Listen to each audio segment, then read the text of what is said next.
Hello. We begin again.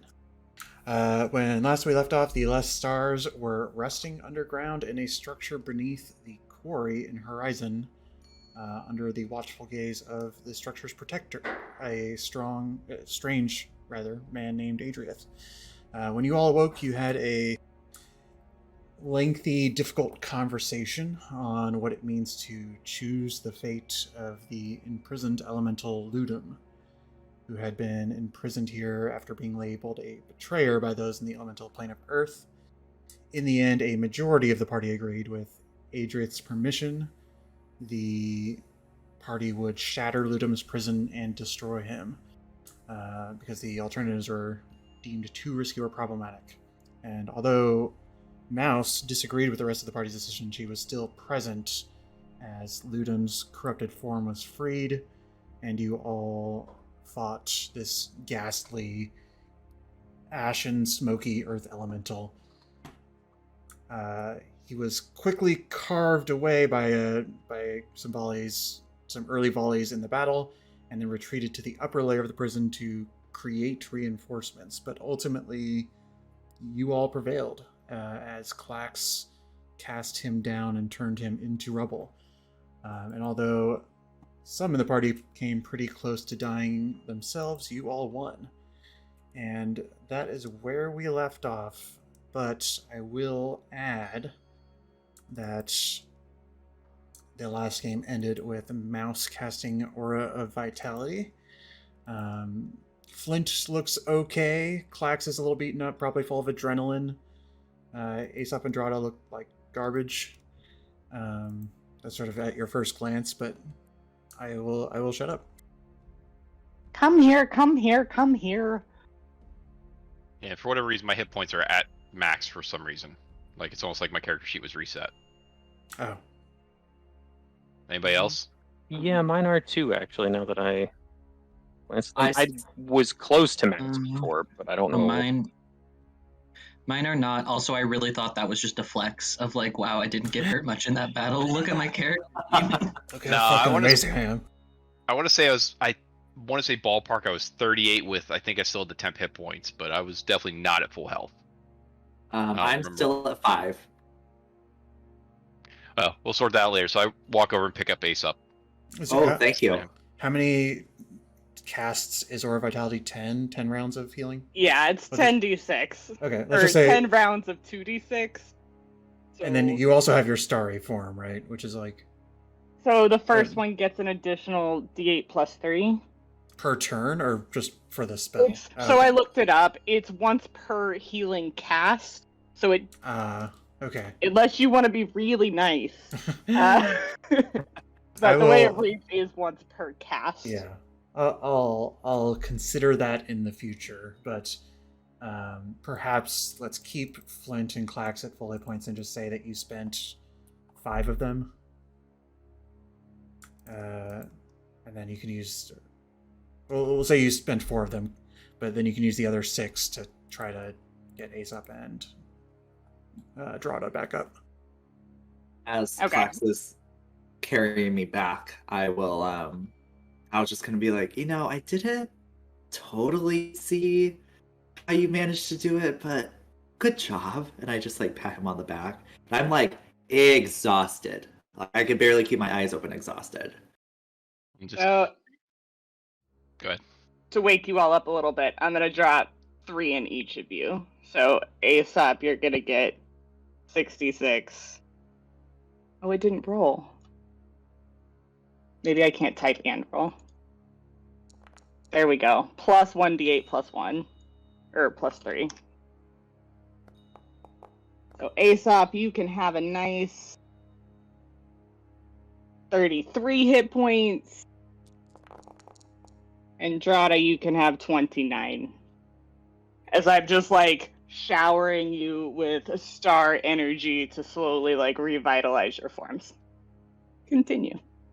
Klax, is Mouse healing us right now? I kind of just see starry shapes around. I'm not really sure if that's just my vision blurring or if it's actually happening, but I feel a little bit better though. She's healing you. Don't worry. It's not your day today. No. I need to keep remembering not to be up front. That is your job. I laugh and Draw just to- put him down right as we get towards Mouse. I'll set him back down on the ground. As all of these little motes of starry light are flying, Drada is like under his Uh-oh. Jacob, you're cutting out. um hello? Hello. We can hear you. Okay, try that one more time. You said Great. as you were getting starry light. Yeah, as these motes of starry light are showering upon me and I'm feeling better and better, Drada is still just angry as to what happening, is grumbling and muttering phrases that may suspiciously happen to sound like Fireflies by Owl City.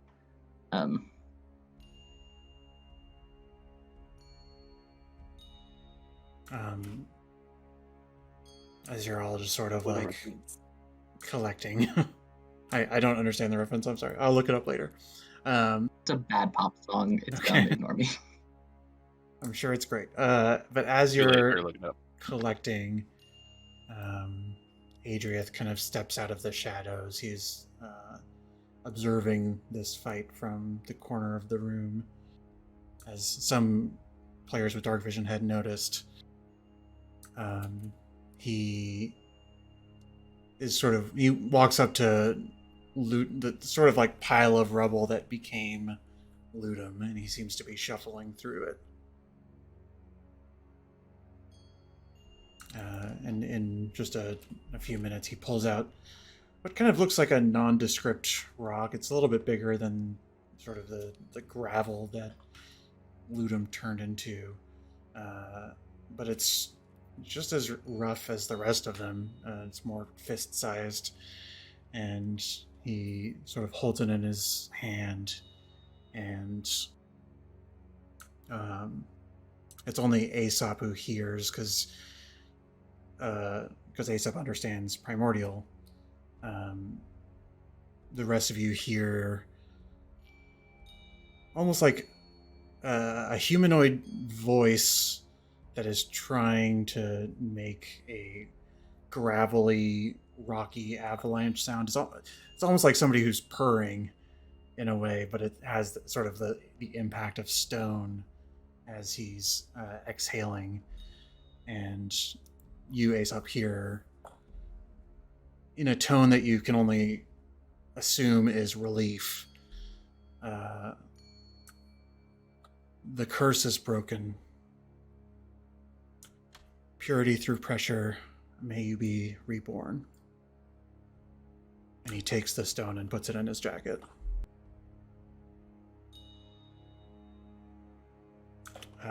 He looks at all of you who are in various states of hurting, and says, "Thank you, travelers. I am very much in your debt." I walk over to Adrith and pull out his pickaxe that I had commandeered, hand it to him handle first. What do you do now? He'll take it and says, "I suppose it's time to go home." Home being? His sort of body shifts, and he's looking up into the ceiling above the shattered obelisk that Lutum was sort of slayed near. And then he looks back down at you.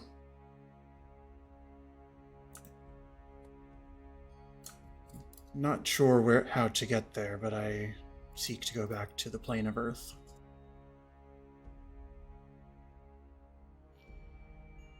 I'm sure I can find my way, though.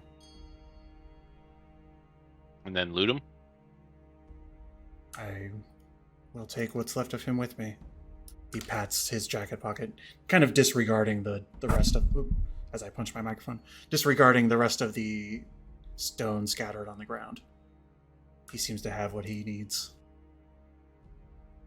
What will happen to this place? I suppose that is...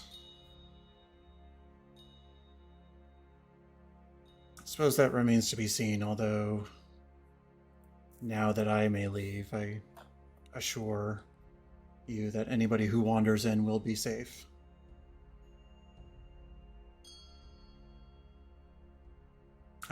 Make a perception check as well, Flint. And one other. I'll let one other person make this. Yeah. Flint sees it, so nobody else has to. You kind of notice that you're standing in what was previously the danger zone of necrotic ash, but that has all sort of dissipated and sort of just now is a layer of dust on the floor.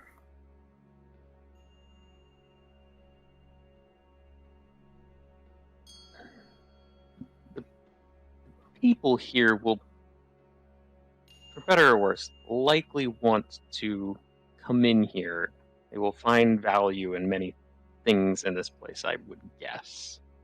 Is that anything we should try to prevent, or are you fine with this place, being abandoned and scrapped for whatever uses?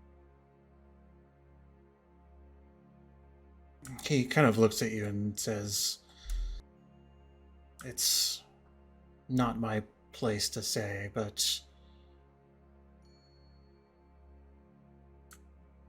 assuming that we're not in the plane of Earth now, I expect that this place is no longer relevant. So, should others come in, perhaps respect for the dead is warranted, but ultimately, this place has served its purpose." Are there any other dangers in here? Anything that could be dangerous when people do come? He thinks for a moment.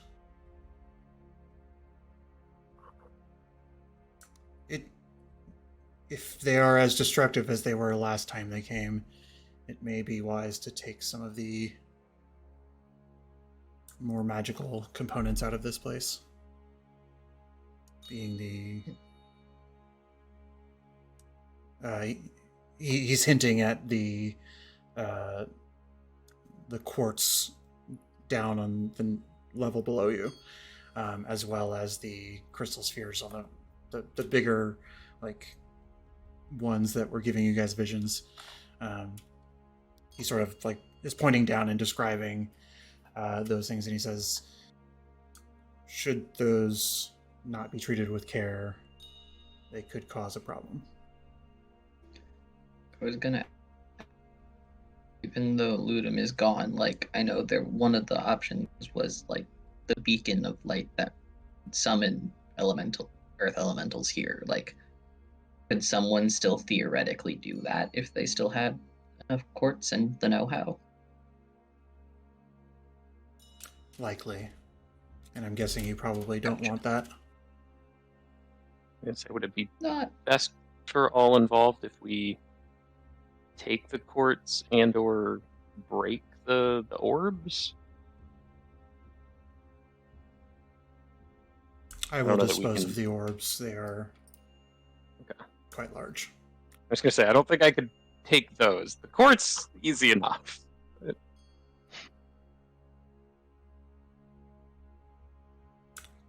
I will go take care of that now, but please rest. I'll be back shortly. Sorry. Yeah. Well, he pauses to look at you all before he leaves. I just give him a nod. And then you see him thanks. disappear. Then I'll just kind of check on. When he does that. Oh, I'm sorry. What was that? Oh, all right. Sorry. I'll check on Drada, Flint, and Mouse because I hadn't really seen them in a little bit, even though I got close. Just check in. Everybody all right? Any issues? Bumps, bruises, bangs? Not going to be much use the rest of the day, but I feel fine. Everything's fucking great. Great. Everything's great. Oh, whap! Give him a good, slap along the side. Try and knock him off balance a little. Just, it's all right. Did good. Well, what do you guys want to do?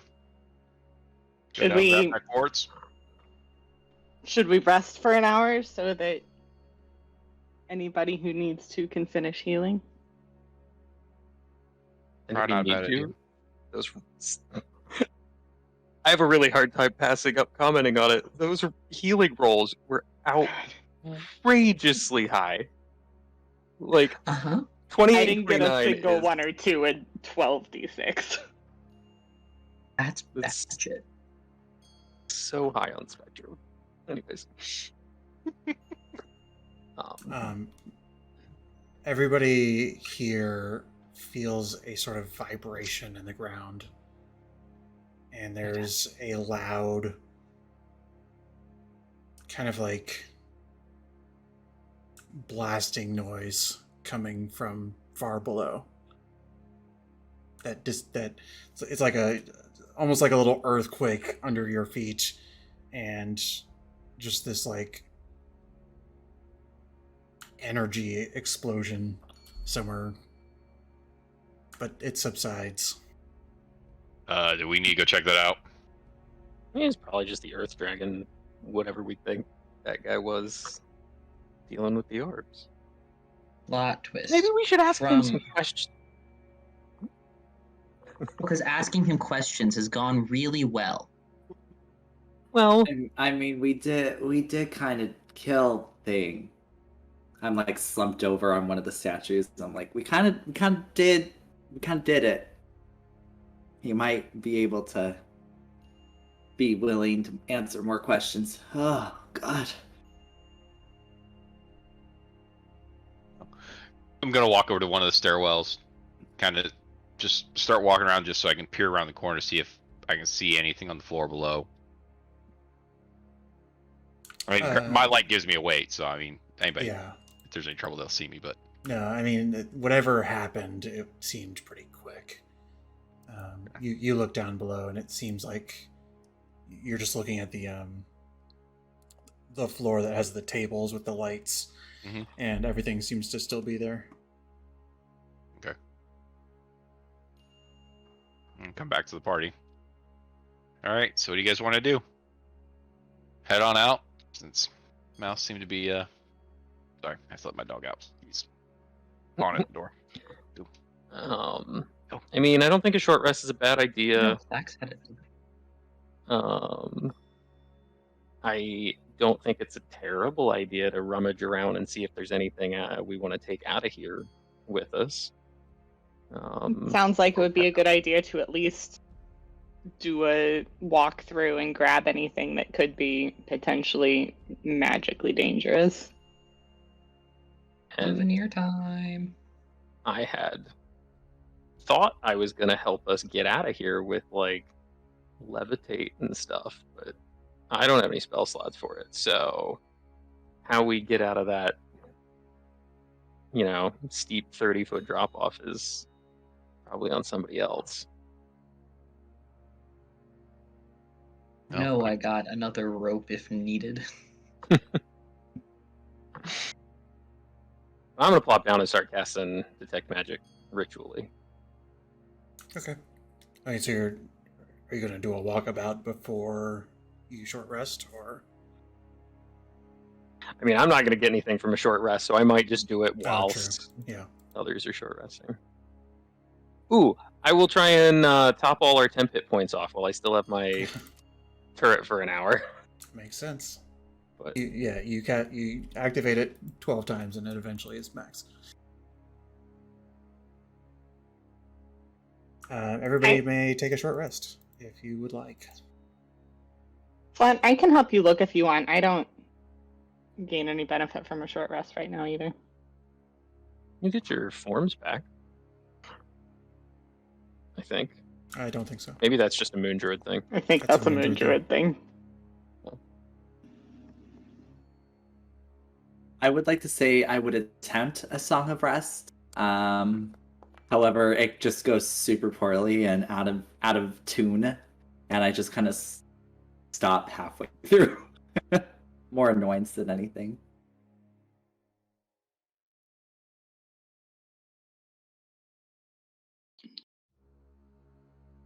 Well, as it sounds like Clax and Aesopp take a beat and sit down on this layer.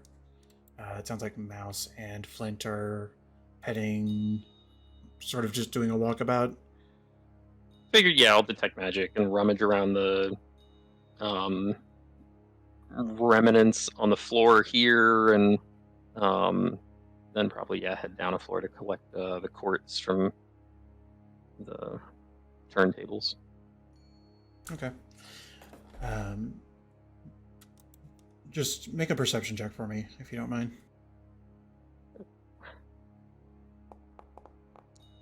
Me too, or just him?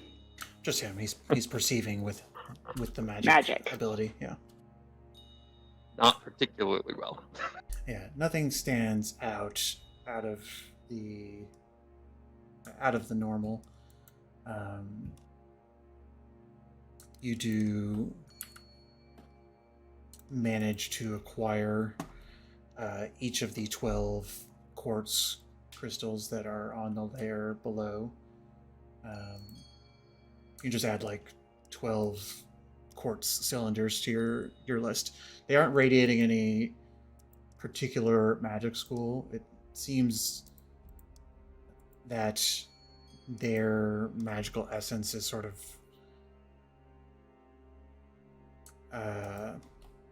perhaps an amplifier from some of the like a lens for some of the inner workings of these tables.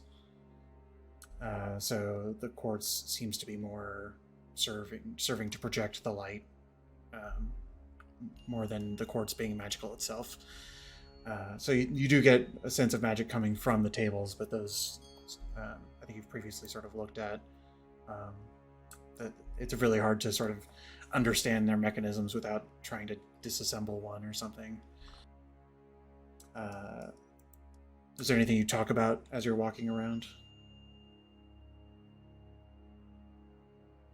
How you doing? I know you weren't thrilled with our sort of course of action. Yeah,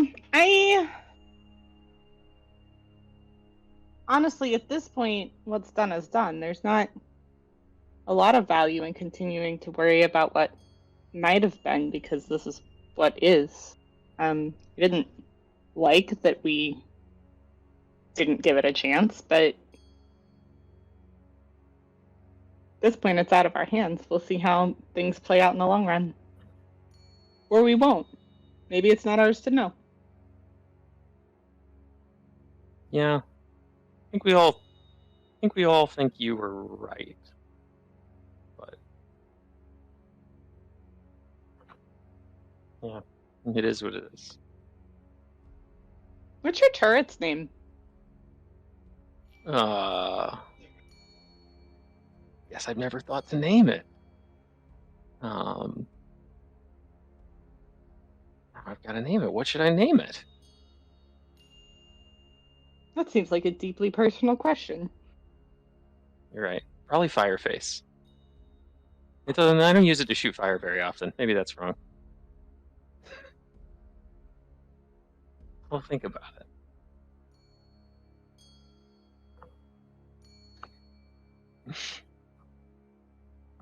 Well, We take our way back to the group. yeah. And those of you who are resting upstairs, anything that you're talking about?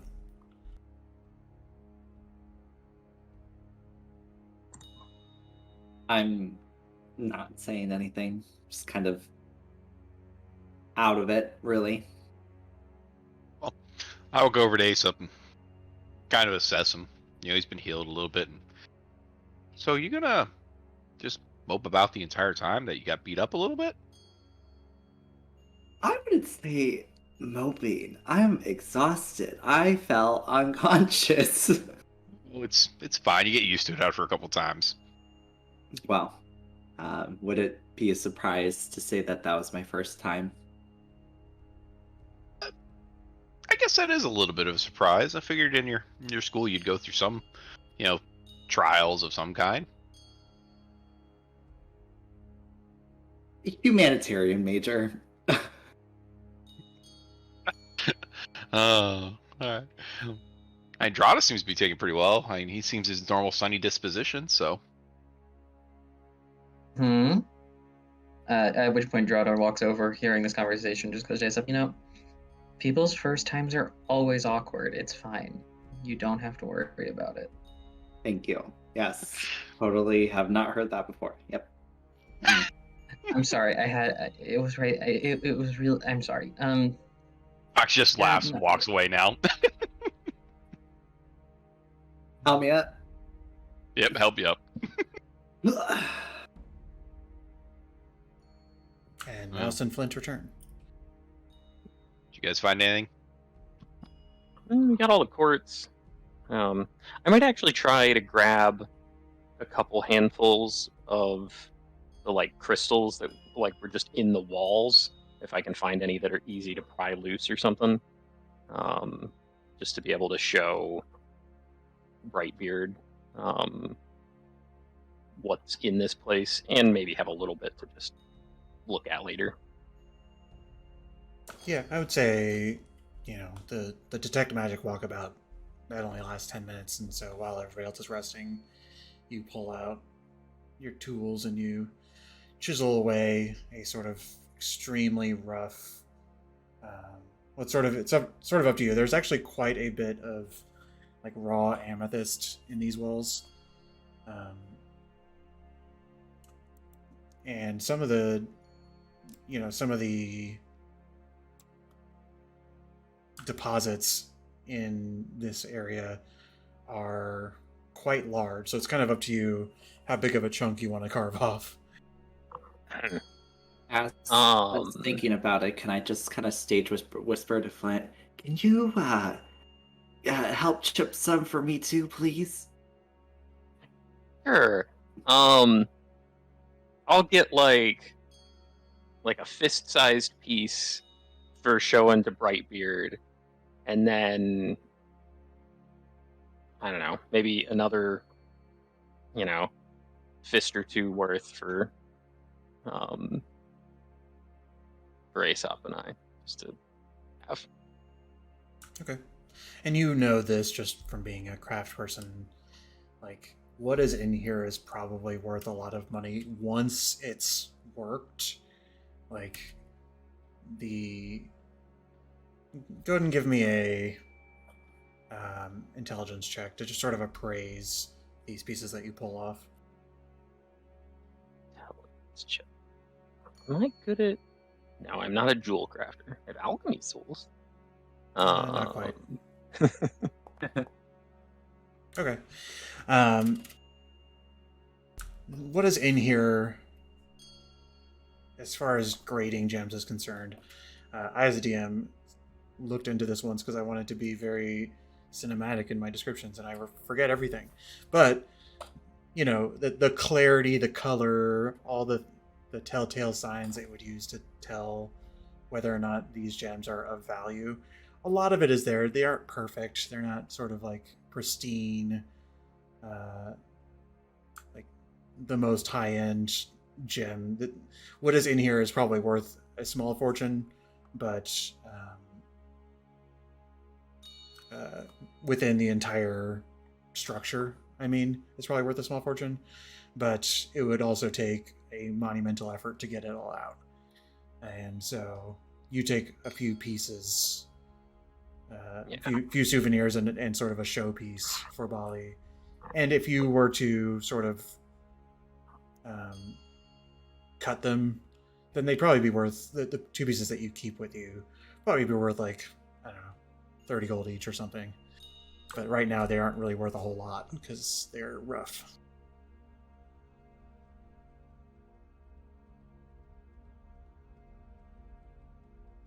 Thanks, Flint. Yeah. Have a raw chunk of amethyst. Adding to my character sheet now. You never know.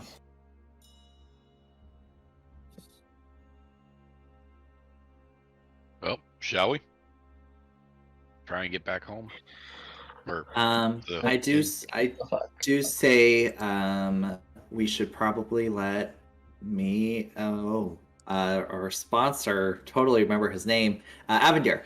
I think we should let Avenir know we're heading back. We have the journal. We'll hold it up. Oh, right. I forgot about that.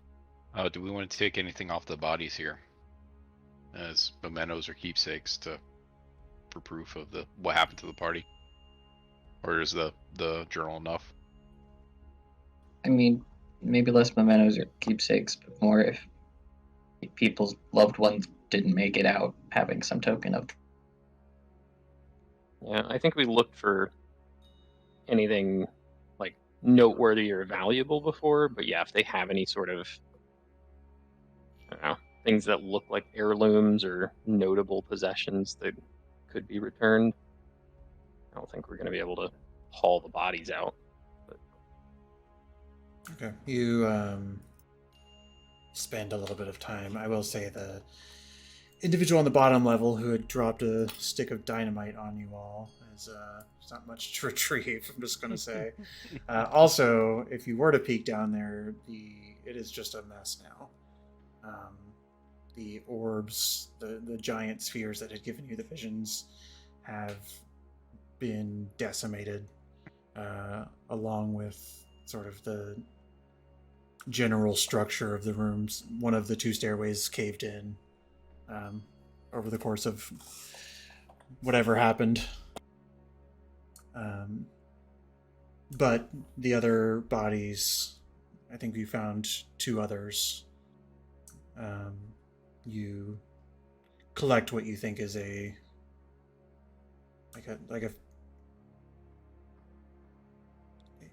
just like, some badges and some iconography that they're carrying, and you stash it away. As you're sort of going through and investigating, Adriath is waiting for you at where you guys came in, and I previously described that there had been metal sort of piled on to cover up the caved-in entrance, but it seems that has been pulled away and cleared. And that's as you're sort of walking around, you don't have to talk to him just yet if you're not ready, but you just notice that that's where he is.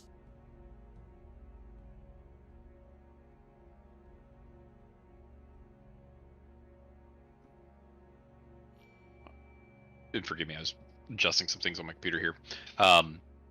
So he's at the where the rubble is going up towards the top. Yeah, he's sitting at the bottom where you guys dropped in. Yeah. So I'll walk right up to him and kind of stand next to him and look at the rubble and say, "You wouldn't have any convenient way to help us out getting out of here, would you?"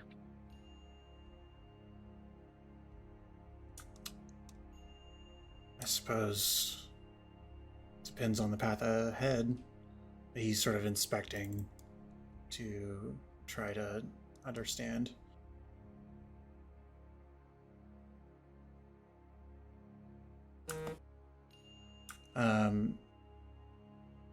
So you're all now gathered at that area, I'm assuming. Does anybody have... He's kind of looking... I imagine somebody is probably wearing rope in sort of like an Indiana Jones loop on their belt or something.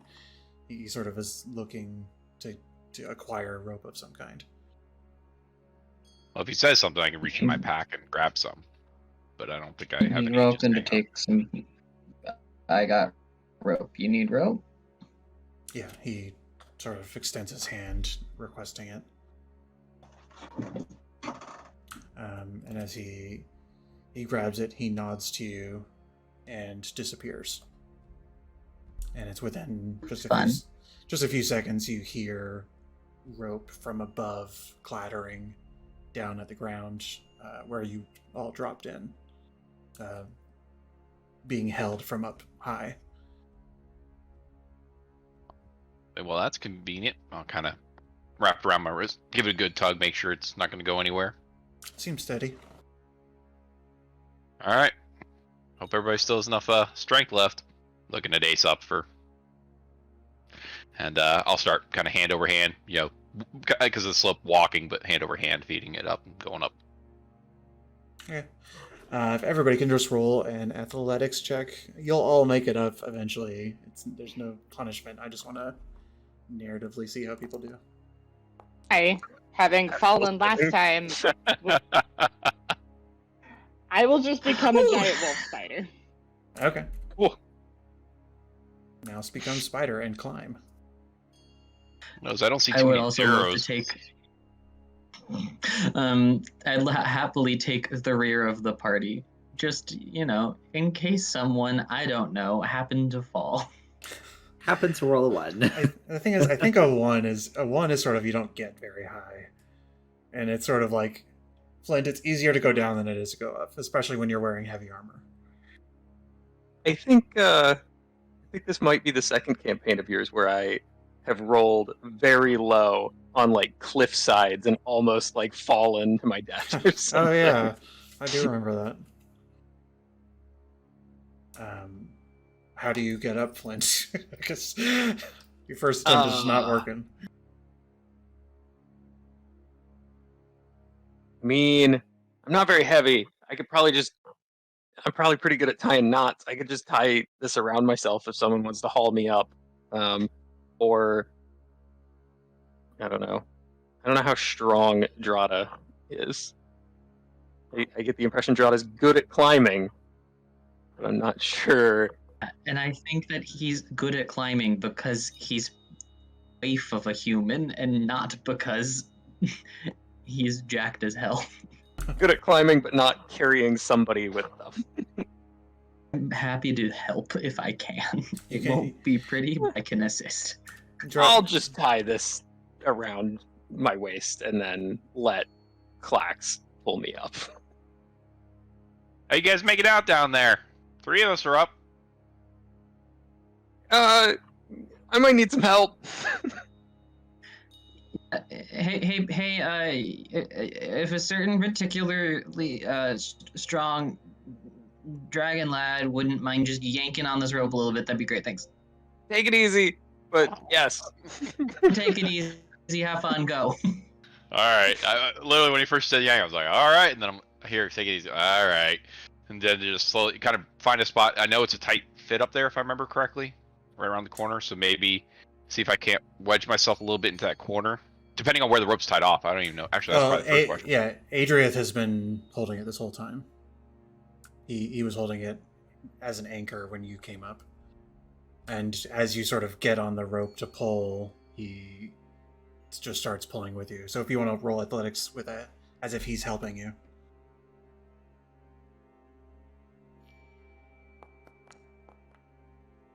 Ooh, yeah, definitely need the advantage. That's better. There you go. 22. Yep, without an issue whatsoever. You, Flint, there's a little bit of pendulum swinging, and you're having to keep yourself from being Not bashing into the rocks and whatever. Yeah, it's not that bad. It's only 30, 40 feet out, I forget, but it is enough where you're just sort of sticking your feet out and sticking your hands up so that you're able to sort of deflect off of walls and control yourself a little bit. But eventually you're dragged up.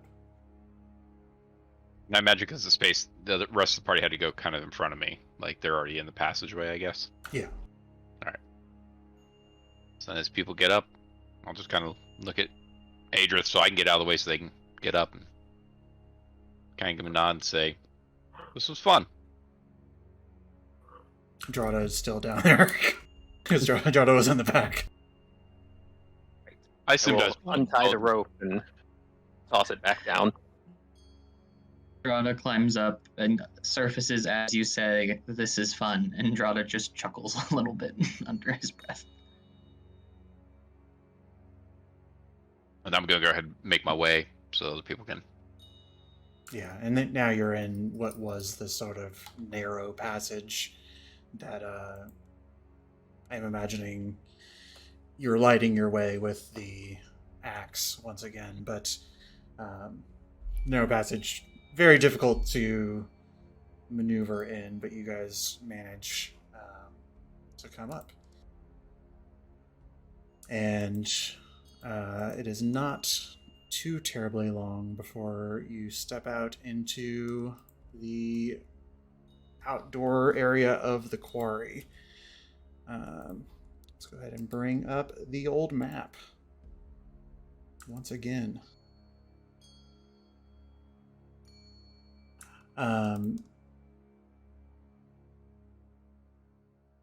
And it is somewhat daylight out. You take a quick look in the sky, and actually, Mouse, if you can give me sort of a nature check as you sort of try to catch up on like what time it is and such. Nature is not my strong suit. Hey, But I'm a halflings halfling. halflings can It's reroll. still not my strong suit. Okay, nonetheless, it seems like it's late in the day, but not yet sunset. Sunset is probably coming up, though.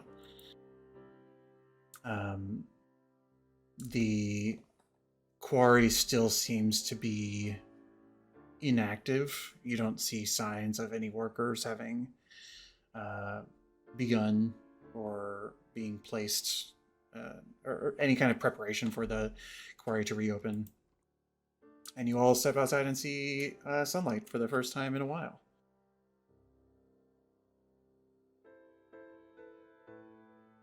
It does feel nice. This does feel nice. It's only been 2 days, essentially, right? Like, we just slept one... we got here and slept outside, like, immediately, and then we slept once in there. That's correct, but the passage of time is hard to track, so. I believe we had 3 days before Brightbeard was going to get grumpy. So we may want to start just buffing it back to town. I'm down. Works for me. I'm ready for some bread. Do we think we want to Bread. talk with Avendir first before we go see Brightbeard? Just to make sure he doesn't see any reason why we can't let Brightbeard know about these gems and things.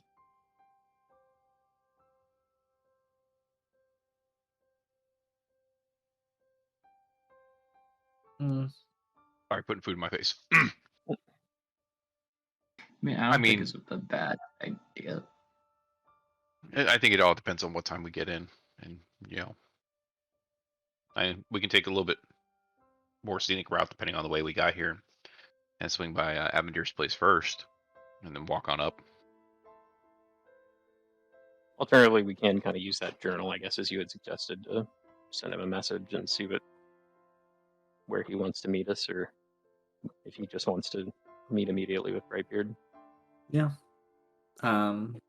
So I say we do that. That's more of an instant thing, so we don't have to take the scenic route. Are we north or south of town? You're south. You're approximately over here. Yeah. Not exactly there as far as the measurements are concerned, because it's just sort of a scenic mark on the map, but still. I just mean, looking at angles, it might make sense to just walk by, because isn't Avendir down here? Then we Sort just of head up. Loop by there on our way to the mares. I think that was up here. Yeah. Sure. Anything works for me, as long as we just get it done before the end of the day. Well, let's Smoothie. head for Avendir's place then.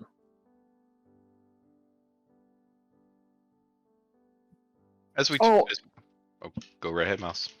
Oh, I was gonna say I forgot that I'm a big spider. Mouse is 15 feet faster than she usually is. She wouldn't have said those things out loud. So she like keeps running forward just to prove that she can, and then loops back to get back with the party as a medium giant wolf spider. Well, you tell me if this interrupts that. But before you guys leave, you sort of look back, and Adriath is still at the mouth of the cave. And he's looking up at the sky, kind of with a bewildered look on his face. That's right. Are we still within talking distance of him, or are we like kind of away? I imagine you were like, all right, let's go to Avendir's, and you step 10 feet away before you look back and realize that he hasn't left yet. At that point, go right ahead, Flint. Have you not been to the material plane before? I think you had said you'd been to multiple planes.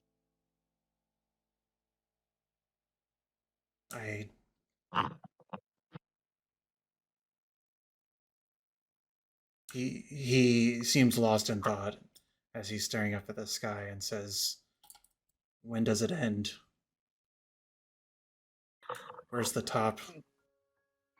Where's the top of the Earth in the Earth plane?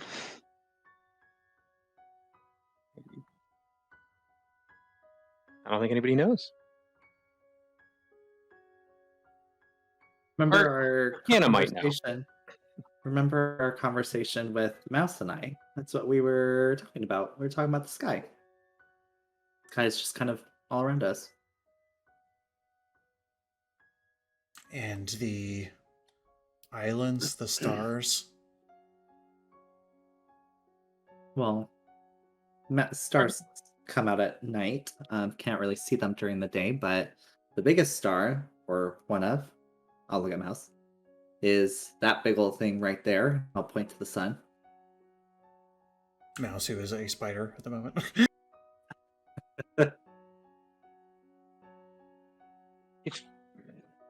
If you want to come with us, our friend Avendir might know someone who could help you get back to the plane of Earth, but I don't know.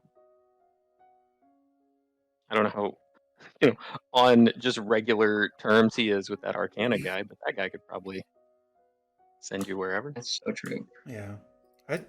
If two people could roll me an insight check, I think one of them should be Mouse. As a spider. Yeah, well, it's fine. You keep your wisdom. Do you guys mind if I do the second one? Cool. Okay. Aesopp, you pick up on this a little bit, but I feel like, and you might have to do the talking anyway because Mouse is a spider. But Mouse, you pick up a strong sense of agoraphobia. Like, this may be somebody who's spent their entire life or a large bit of their life underground, and they're just seeing sky for the first time, and it's just like overwhelming. I will give up my dreams of running around as a giant spider and drop form. And poke at Aesopp and say, you know how uncomfortable I get underground. I think maybe he isn't comfortable not underground. That would make sense. Would, after being there so long. I know. Do you think he should just stay there? But then other people are going to come and find him. Adriath, do you spend much time not underground back home? Or did you? He's trying to, with your insight, terms like ground probably don't mean much if you were living underground, but he's sort of piecing this together in his head and says, I've never been above. I didn't know there was an above. Okay, so then how did you see and map the stars? Oh, The yeah. bismuth-looking thing, how did...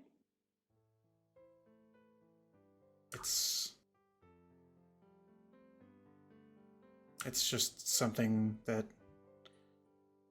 grows. He pulls it out and pulls it out of his jacket pocket and says,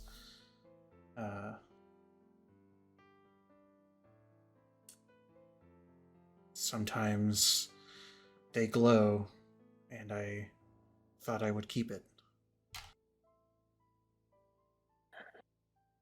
And I've found that if I shine light through it, then it will glow when I want it to, but... Mouse, do you think it's from like a meteor or comet that landed here, or something from the sky? Oh, where did you get that? Did you get it on the plane of Earth? Yes, and I've worked it a little bit, but only to... I ripped it from the stone and put a hole in it so that I could project light through it, but otherwise they just grow. Is that, you say they just grow? So these are things that are easy to come by, or They're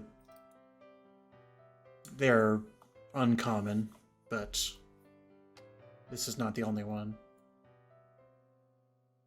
and they all produce light in the same pattern? Of a sense, I've never examined the patterns that closely.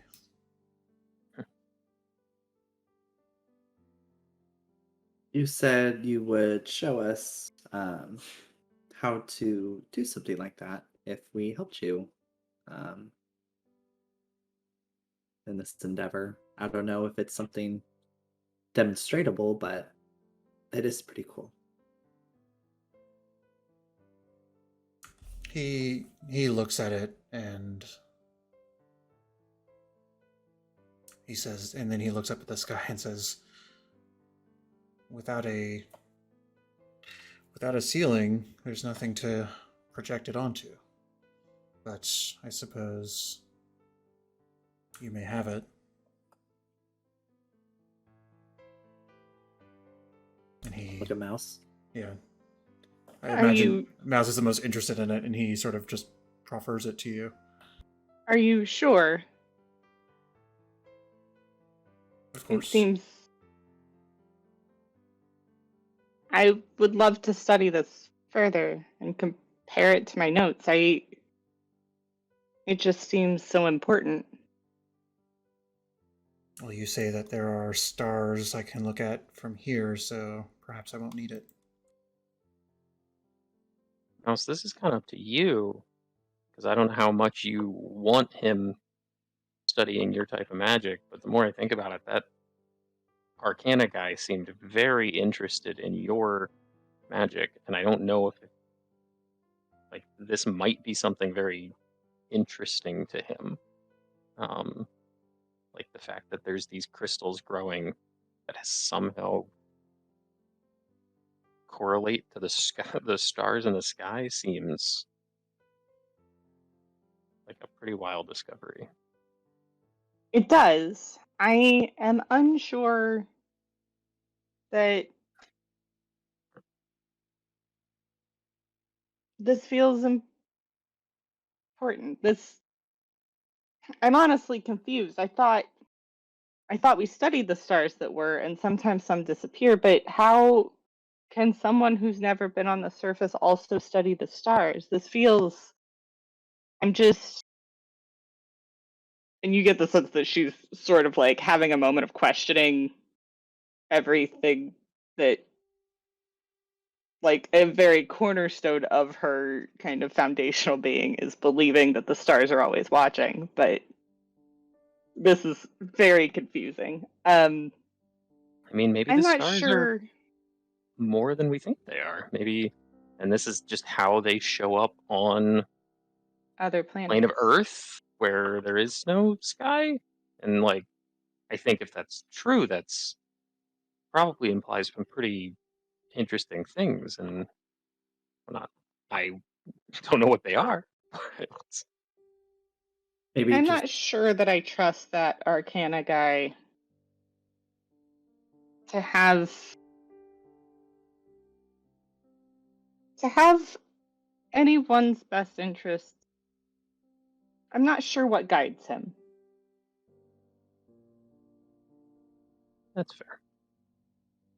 Well, maybe we just hold on to it for a little bit. Thank you. He places it in your hand and closes your fist around it as much as he can, because it's actually kind of, for you, it's quite large. Not so much that you can't put it in your bag or something. It doesn't have to go in the bag of holding, but it's I would say it's probably. I'm looking at things on my desk. It's probably like water bottle sized. I'm very grateful for this. I appreciate it a lot. He nods and sort of takes a deep breath and says, "Well, I still think I owe you a debt. But if our paths cross again, I suppose, please let me know if there's anything I can do." You don't want to come with us? I must find my way home. I mean, if you think you can do that, by all means, but there are people where we're going. They might be able to help you.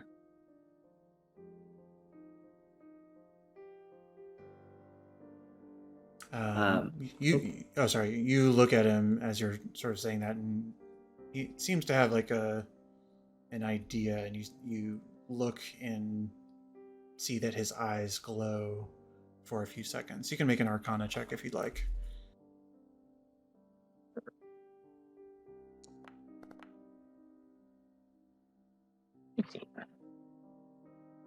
Um, 18 is pretty good. You get the sense that he's cast some sort of spell, ignoring any kind of components to it. And as his eyes are glowing, you look within them and see a flash of white light, which you would normally indicate to be a sort of divination spell of sorts.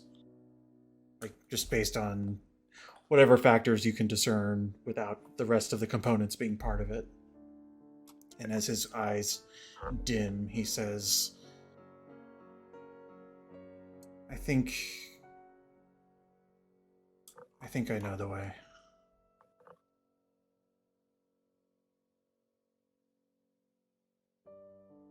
Well, did you find a portal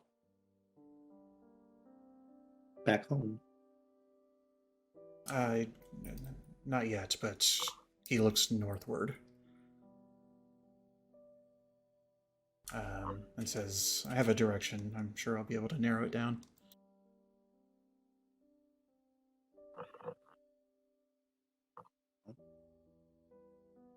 Thanks for helping out as much as you can. I'm certainly gonna miss the weird aura that you bring. But I hope things go well for you. Yeah, that was the DM laughing. You don't get a laugh out of him for that. he doesn't think that he's weird. He thinks he's totally normal. And let me correct myself. Now He's welcome to think that. Yeah, I know. Correcting myself, because I now that I've opened up the world map again. He's looking more in a northwest direction. Just let it be known.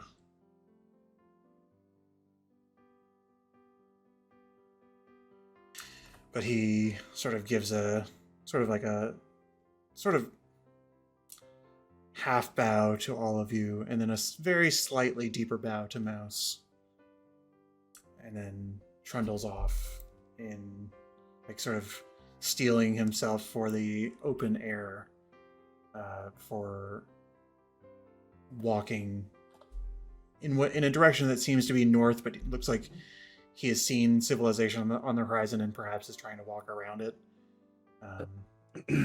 So he's more wandering northwest right now, and you imagine he'll ignore the town for a bit, but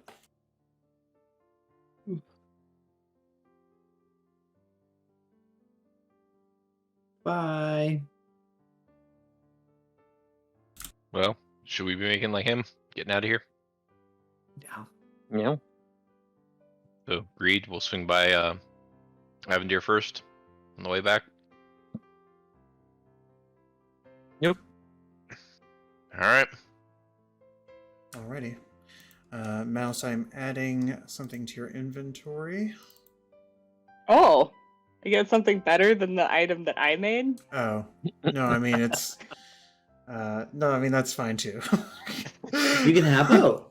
Mine just has some art associated with it, but it's just a gem, a little gem. Ooh.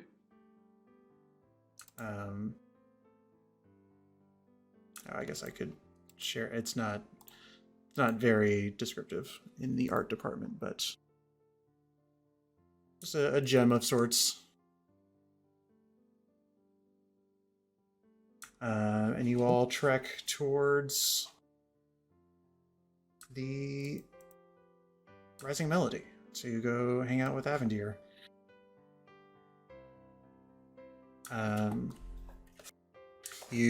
Takes a few hours, and in that time the sun is starting to set, but has not fully set yet.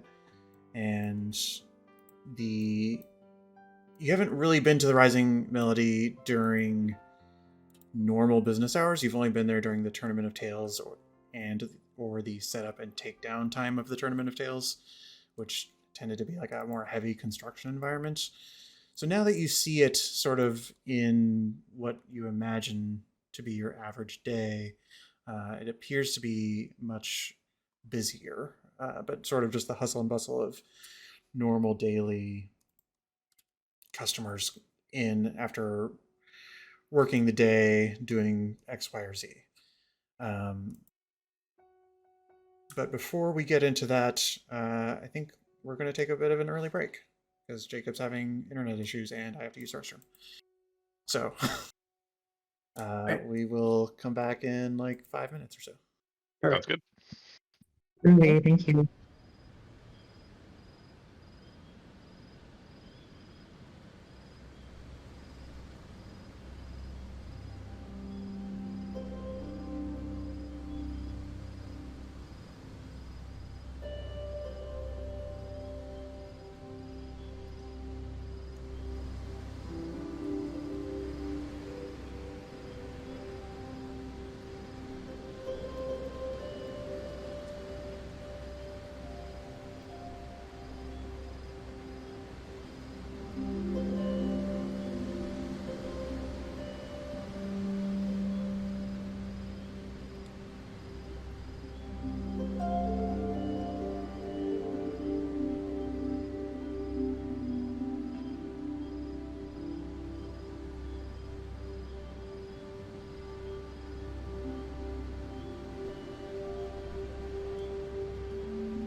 So, you all return to the Rising Melody.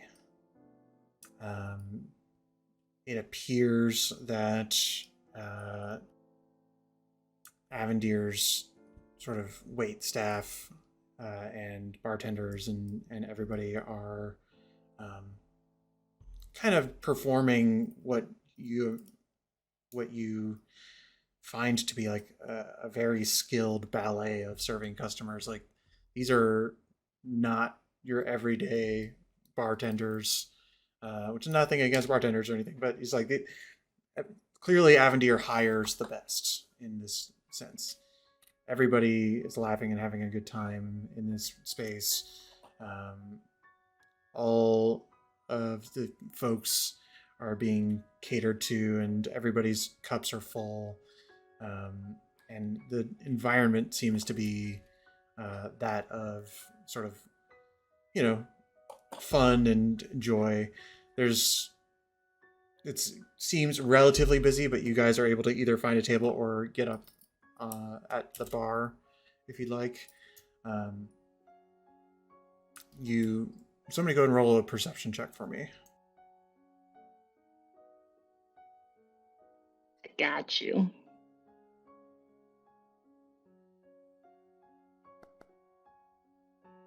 I am very perceptive. Okay, well, I tend to imagine that halflings in crowded bars have this problem anyway. That checks. But you don't see Avendir anywhere.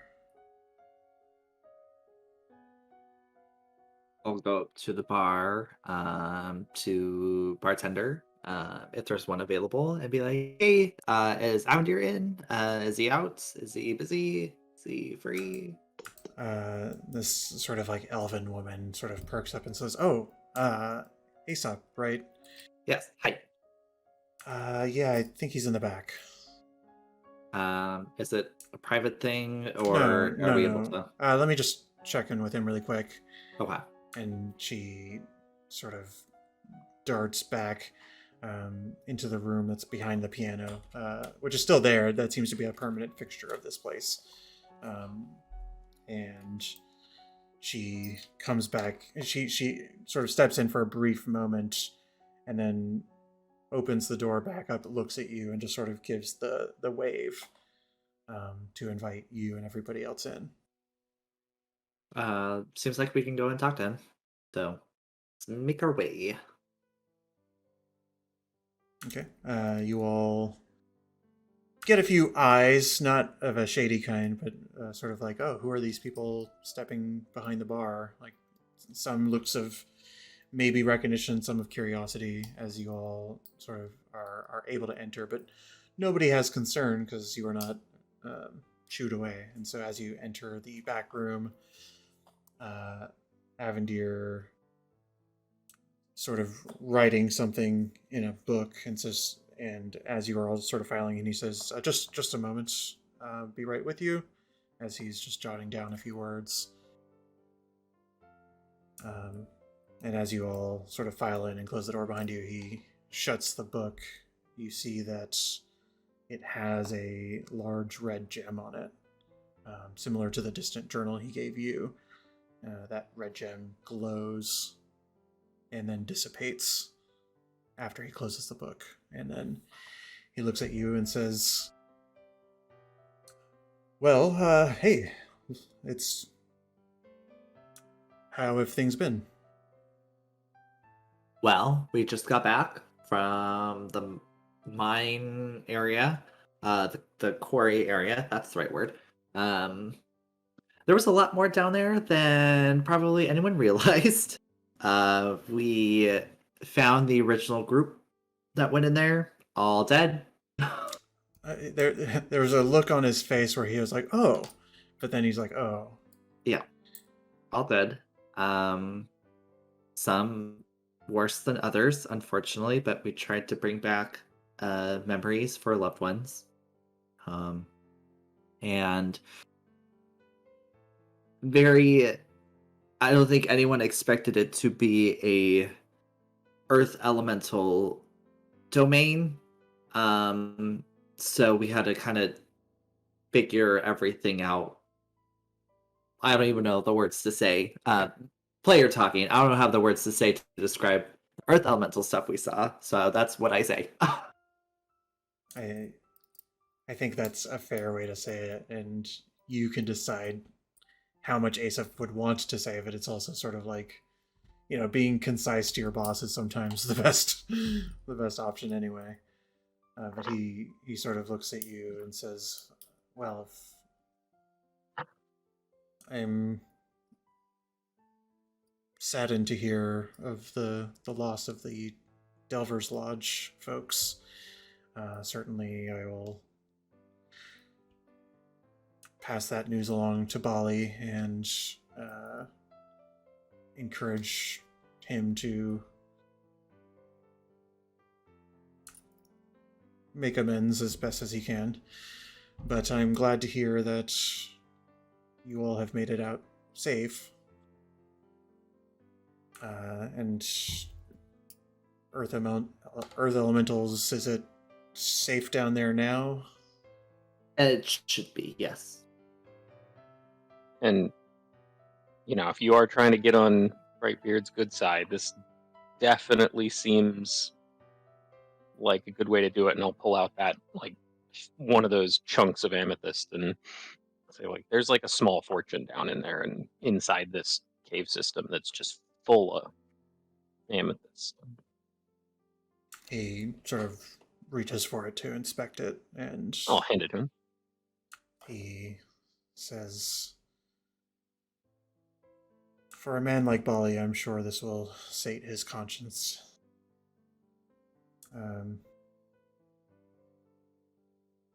Very good.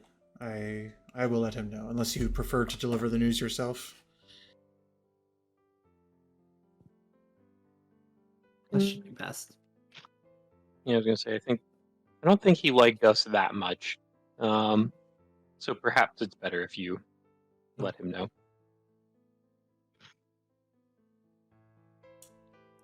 He sort of is looking to the party to see if that is the consensus. Maybe this is a good way of amending those feelings. Love that. Love that branding. Love that. I mean, if you want to chat with him, we could. He's not a fan of me. We could also just let Avendir take care of it, and then he gets the gold stars. We don't really need to raise our reputation here in town if we're about to leave anyway. I think that, Bali knows that you went in. If I deliver the news, he'll know who did it. So, he sort of looks at you all one more time and says, "I will let him know." Well, may I keep this? He has the amethyst in his hand. Yeah. Thank you. He sets it down on the desk and says, "I will sing your praises as much as I can. If there's as much as you say down there, I expect he'll be satisfied, and hopefully,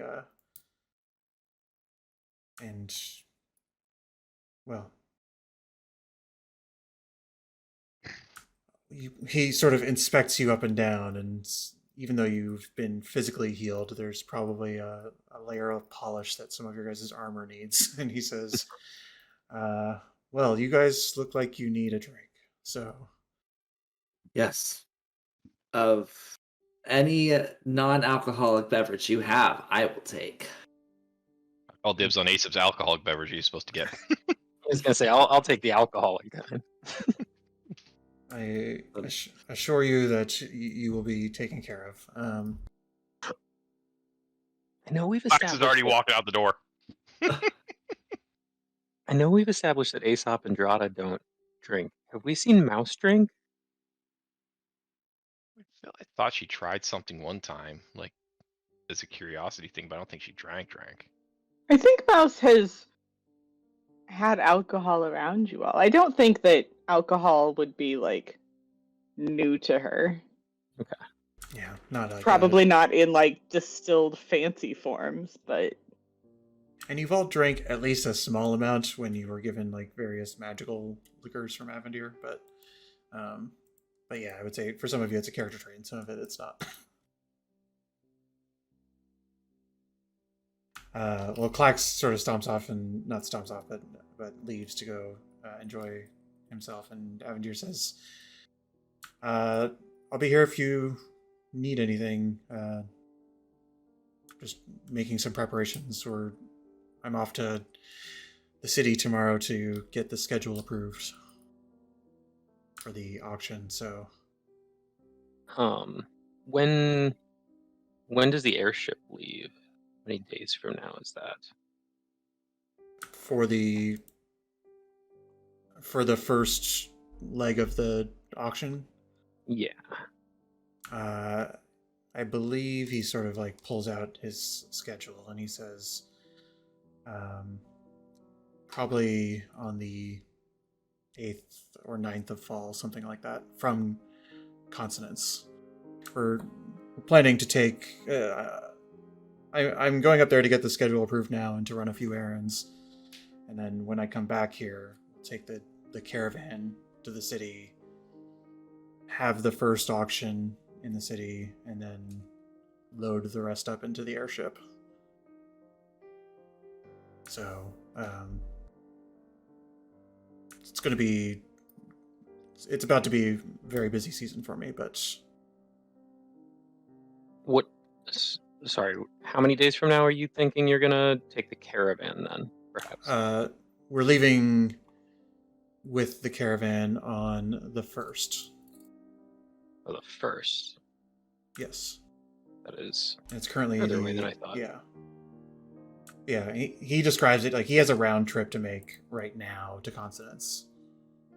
Okay. Just to get the schedule approved. And then once he's back, it sounds like the caravan will be ready to depart. So we've got like 2 full weeks. Okay. But so if you want to talk about anything, I'll just be back here. But please enjoy yourselves. I'll send somebody to take care of you, and just let me know if you need anything.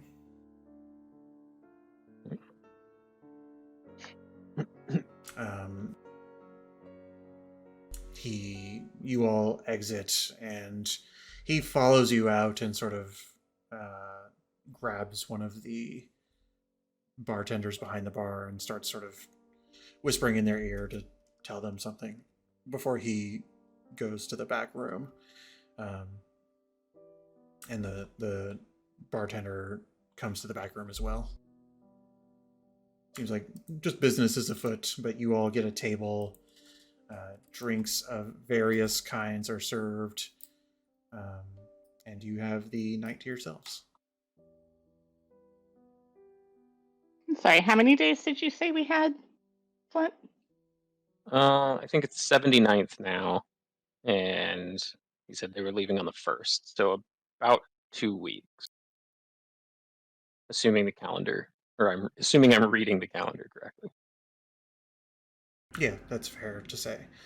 I will friendly reminder that you don't have to be here when the caravan leaves. He has suggested that you can join him for all or part of the auction circuit, but that you are not under any obligation to do so.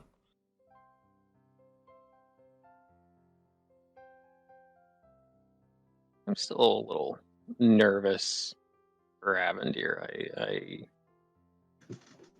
don't think it's a bad idea, especially the caravan part, where I would presume he's more vulnerable than on his airship.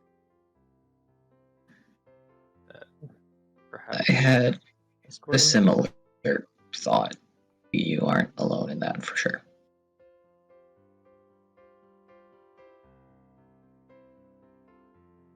I mean, it's a good way to get to Consonance. I mean, I would love to be back home for a little bit, but that's just my selfish needs kicking in.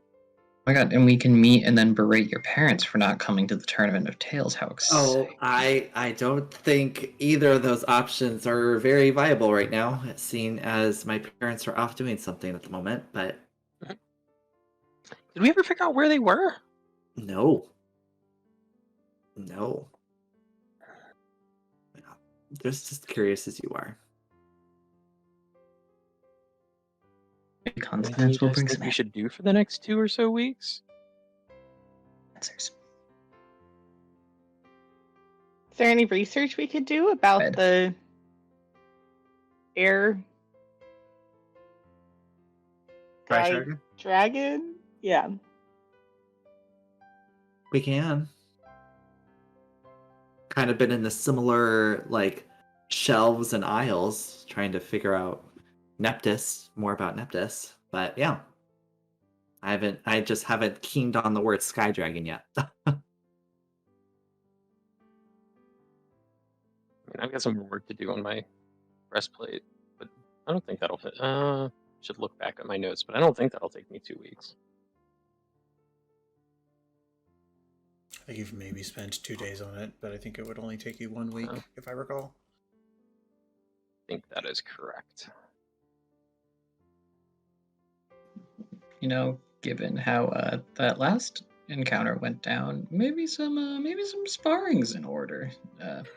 Looking first at myself, and then Aesopp, and then Clax. I don't know what you're talking about. I just need to remember not to be upfront. Fun up tomorrow sounds like a good time to start practice. I'll see you guys there. Oh god. Am I You know, being what am about I an being evening voluntold? Am I being voluntold to do this? No. Yeah. Oh, he's nodding. Okay. I need a good workout partner anyway. Alright. I mean, it'd usually be me, but I'm gonna be busy. Yep. Oh, you're so That's- cool and so busy. That's great. Love that for you.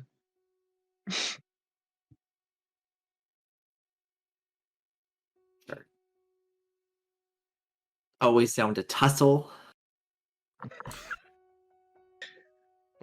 We'll start with the basics first. After a brief hour or so, as you guys are just sort of relaxing, somebody rushes in the door with a plate of bread and drops it off at your table. Says, courtesies of Avendir. He knows it's your favorite. Dude, I love this guy. Just me start kind of doing the whole you take a finger, pick one up, look at what's underneath. Yeah, this one. Pulls out from the middle. Picking up the sweetest pastry on that plate. Just devouring. Never thought stable employment would be the life for me, but here we are. I'll sort of try to secretly-ish give whoever this runner was that ran all the way to bread and here like 2 gold or something. Go ahead and make a sleight of hand check. Why not?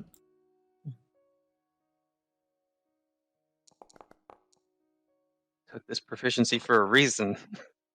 So to be clear, you're trying to like I'm not trying put to it in their pocket, or are you No, I'm just trying to give it to him without like just discreetly. No, Feel like he puts a hand up and says, "You're fine." No, I have to get back to work. Right. I will note whichever person that was in the bar. I haven't like decided on the canon of tipping culture. I would say that tipping culture, I mean, it exists to a degree, like, you know, but this person seems that they don't need it. Fair enough.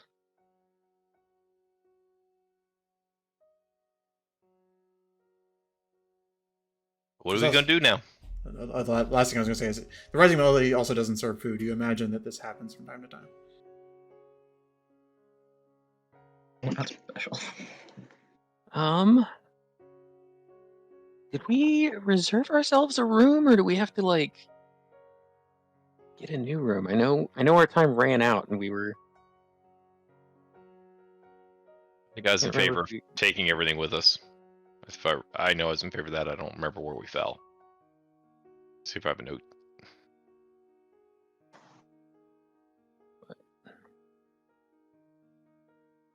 We'll probably want to head over to the canopy before it gets too terribly late. It's not a short walk across town.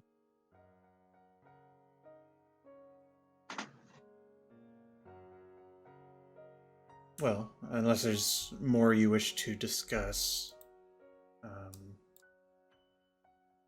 the night would continue, and you all are welcome to start making your way back.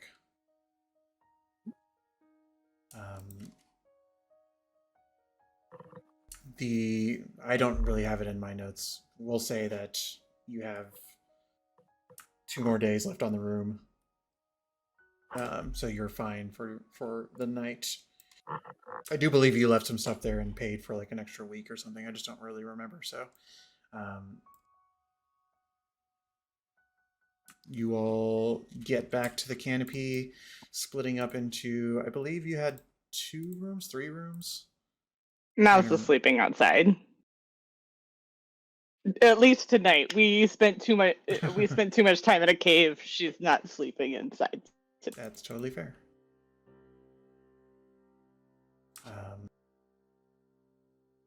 And is everybody just going right to sleep? Yeah.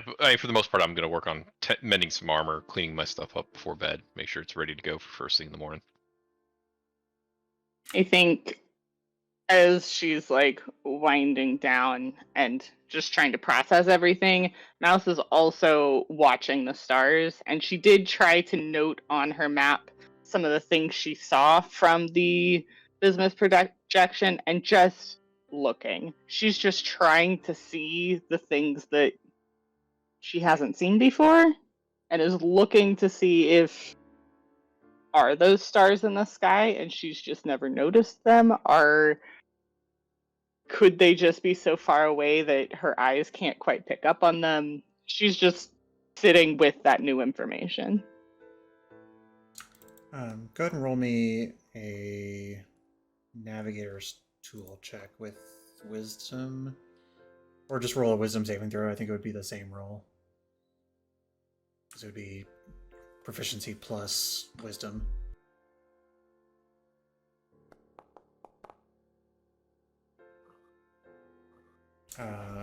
You're like laying on your back, sort of staring up at the sky. I imagine like holding your star map above you, and like Probably seeing... drops it on her face once, like, oh. It's normal. It happens. No. You would have to... You didn't get too long to look at it. I think he showed it to you for maybe a minute, and then you probably only had time to jot notes down for half of that.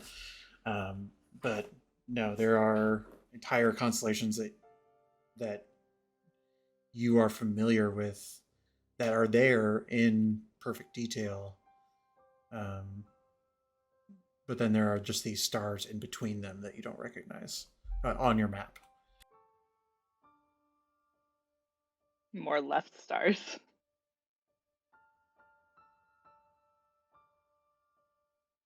That's all.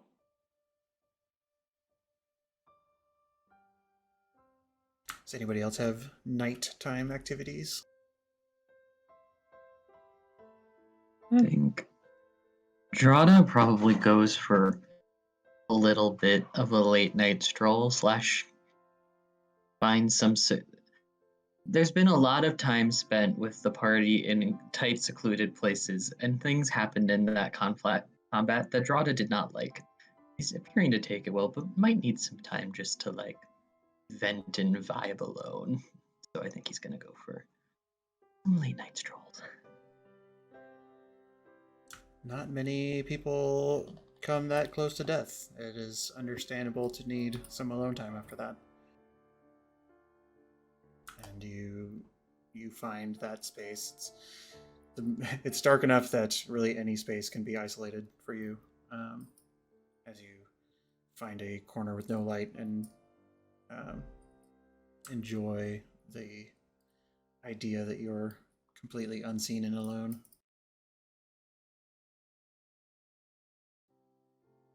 Does the canopy have... Oh, sorry, go ahead. No, go for it. It's changing subject, so you should. I was gonna say he like punches a tree to like get some rage out and prepare himself for tomorrow morning, and then doesn't realize that punching a tree hurts. And there is probably a shout in the dark before some more silence. Flint? I was just gonna say, does the canopy have like a bar or restaurant, or is it purely lodging? No, it's purely lodging with a lobby area. There is a sort of like seat. There's like couches in the lobby, but and a few coffee tables, but no food or drink being served. Okay. Flint would have probably taken and or picked up a bottle somewhere of alcohol and had a few additional drinks that evening, either in the lobby or just hanging out outside somewhere or something. I think you're sharing a room with Clax. Well, Fair. yeah. But maybe Clax and I are just getting a little bit extra drunk tonight. Max would not be opposed. I mean, are you getting drunk or are you just drinking? Just drinking. Okay. So, because it's like the question of do I make you roll a saving throw or not? But I'm not going to if it's casual. No, it's the plan is still to be up early in the morning, bright and early. Oh yeah. Flint maybe tries to keep up with Clax a little too hard. He was maybe not thrilled with the decision they made, even though he pretty much pushed for it. I think he's venting in his own little way, but in a more like fun, like hanging out with Clax way. Okay. Everybody goes to sleep.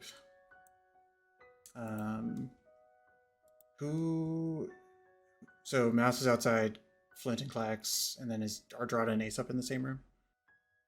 After Drada comes back, or do you have different rooms? I think we were in the same room. I'm pretty sure. Yeah, I'm pretty sure we were. Okay. Aesopp, could you roll me a wisdom save for me? Oh no. Okay. Oh. Interesting. I'm not good at these. And it was almost a 2. Oh, that would have been bad. You can breathe. Maybe. 13's not great. It's better than a 2. This is true. It's more of the matter of like, I mean, it was a hard day. And you're just feeling a little, like a little bit of a tightness in your chest. Nothing of like a magical nature. I'm not suggesting that the wisdom save was a spell being cast on you or anything, but there's just sort of like I don't know, just something is just shaking you a little bit. But you are able to go to sleep. Ooh. My next question as a player would have been, am I exhausted? But it doesn't seem that way. No, you're fine. And everybody wakes up to a glorious morning with your long rest. You may have all of your spell slots back. God. Spoiler, we're not going to do this right now, but you would technically wake up as a level 7. Yay! So we'll handle that before the next game. But don't worry about casting level 4 spells this session. You don't know how to do that. But you feel somewhat refreshed and feel that the challenges of the last couple of days have better prepared you for whatever is to come next. You'll have to think more thoughtfully about what that means for your spells once at later on. Um, but you all gather your things, meet in the lobby area, and the day is yours. Well, hopefully the day started a little earlier. Oh, yes. Yeah. I was about to suggest I I mean- would not have woken up early for whatever training session. Yeah. I mean, I tend to. Some people wake up early and prepare spells and stuff. Clax wakes up early and is exercising. Some of you wake up early and sleep in. Yeah, it's one of those as I get up and I'm walking past her door in the morning, kind of do the just go out and start doing stretches and kind of going through some katas and stuff like that, and then kind of just to cool down, just while I'm cooling down, continue to like mend armor, fix things up. Seeing that my armor really took a pounding in that last fight, so I think, like, yeah, Drada's discontented with how things went, and there's a determination to try to make things right and make things better. So I think, as you pass the door and you go outside to stretch and work on some things, you realize after a couple minutes that Drada's fully in a tree, just been watching you ready. how long have you been there? Like, not that long. I'm not going to try to make it a thing. Aesopp's probably asleep. It's fine. So you want to get in on some of this? Let's fucking go. All right. I would recommend stretching, but seeing you move, I don't think stretching is a problem for you. So we'll just kind of get into some kind of motions, go through some basic, hand-to-hand combat kind of things. Just slow first, kind of work through it, and kind of work our way up. And then I picture us spending whatever time it is till people start getting around. Let's do it. Probably occurs to Clax that you've never seen Drada with any kind of melee weapon. Ever. Start slow, simple things. Yeah. And I would grabs, say, like, holds. Yeah, Drada is by no means, like, partially adept, but, like, I think it would be surprising how quickly some of this comes in some ways. Like, it almost reads as like, oh, have you done this before? Yeah, there's a. Let's go ahead and do a little roll thing. I think I would expect that both of you could roll either athletics or acrobatics. It's more of like it's not pass or fail. It's just like, yeah. As you're shaking off some of the soreness from yesterday in your own unique ways, Clax is sort of able to do it more in the athletic, strength-based way, through various like body weight sort of exercises and things of that nature. But Drada is sort of much more nimble and much more in control from the body sense. Not saying that Drada is doing yoga or anything like that, but there's like a sense of balance, physical balance and prowess in that regard. Probably can't lift a boulder or anything, but still.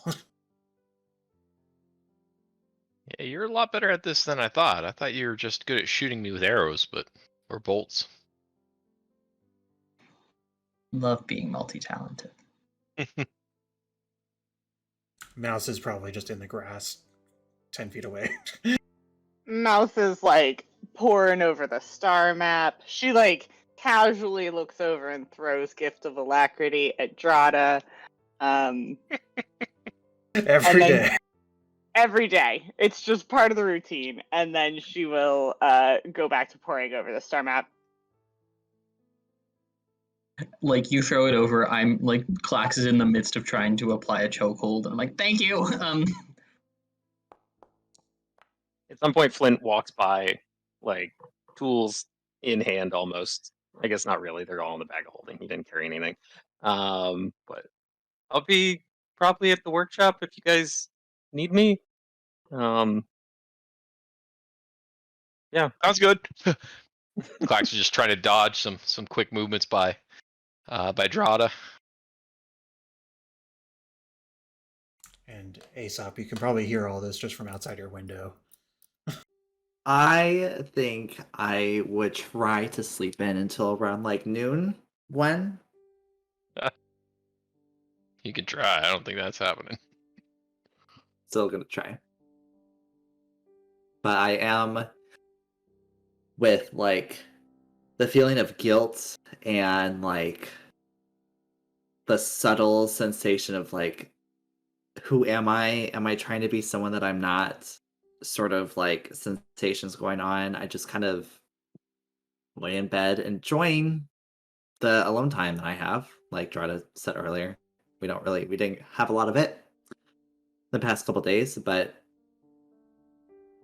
it also does feel like the alone time is like closing in on me, and like the darkness is just kind of like consuming me from the outside as I'm just kind of like not aware of my surroundings and just kind of internally thinking.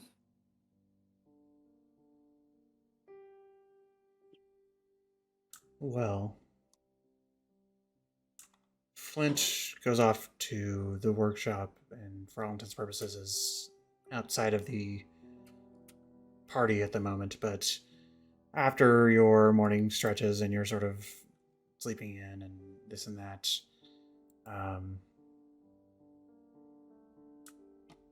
it probably occurs to you that it's like, well, what do we do today? And you all rendezvous with Flint, we'll say, just to sort of check in and figure out what it is you're doing.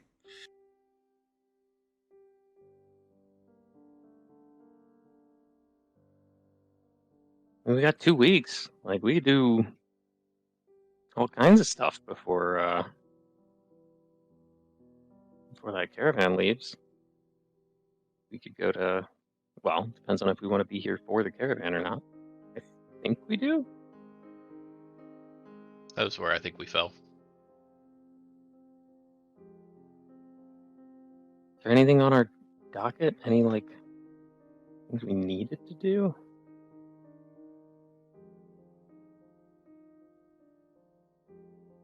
I'll probably walk downstairs if everyone's together somewhere and find them.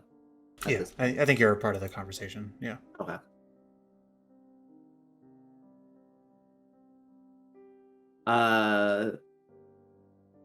We mentioned library.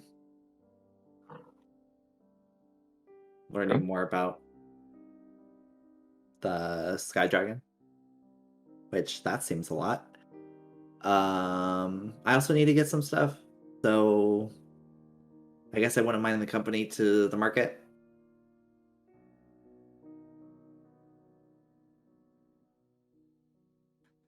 I mean, like, I'm still a little tempted to try to do a little sneak into the mayor's office, just because I'm not fully convinced everything's kosher over there. Sorry to introduce the word kosher to a D&D context. I think I'm that's not totally fine. sure everything's on the up and up necessarily, but that's a maybe. That's a maybe.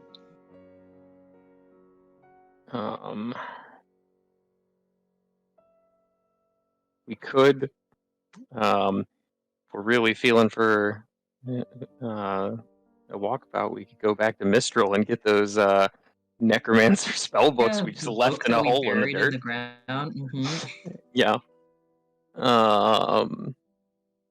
They're probably fine. I'm sure that won't come back to bite us. Listen, if those spells infect that town and turn that community of racists into undead racists, I feel much better ending their lives, and that's fine. It's like mostly a joke, mostly. Tell us how you really feel. Was that not clear? I don't know if we want to try to do any sort of research into what's going on with Aesopp's parents. I honestly wouldn't even know where to start with that. So it's appreciated, but I have no ideas how to even start that. It was before the Christmas break, so I'm being nice. It had been brought up to Avendir, who promised that when he went to Consonance to get the auction schedule approved, he would check in to see if there's any like travel routes that would be blocked off, which might indicate areas that are quarantined from sky travel, which might lead to something with where the recovery squad is stationed. But that is still pending, of course. Mistral is 6 days away. So if we were trying to go there, we'd kind of need to like leave soon, and it'd be most of our 2 weeks getting there and back if we were trying to do that. But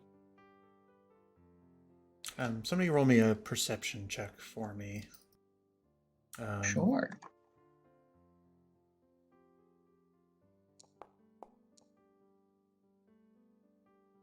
As you guys are having this conversation, Drada, you notice that there's like a red glow coming from inside Aesopp's jacket pocket, or wherever you keep the distant journal. Everything good? Going okay with your book there? Oh yeah. I think we have a message. So I'll pull it out. Go through my books, pull it out. Open it up. You open up to the first page, and you start to see script apparate. And the message says, leaving this evening to go to Consonance, you're welcome to join me. Or just let me know when I get back if you want to be part of the caravan. I'll read that out loud. Well, there's an opportunity for us to head out. Clax, I feel like part of what you're looking for might be in Consonance as well. I might be able to figure out where my parents are. Sounds as good a lead as any at this point. Yeah. Let's Flint, Drada, Mouse. Mouse, Yeah. I almost feel we're pulling you further and further away from where you need to be. I don't know what you mean by that. I think I just need to be with you all. Well, think about your airship. Skyboat. I mean, it's not here now. Might as well help the people close to us. Fair enough. It doesn't run anyway. Well, or that we know of. It's gonna be so good.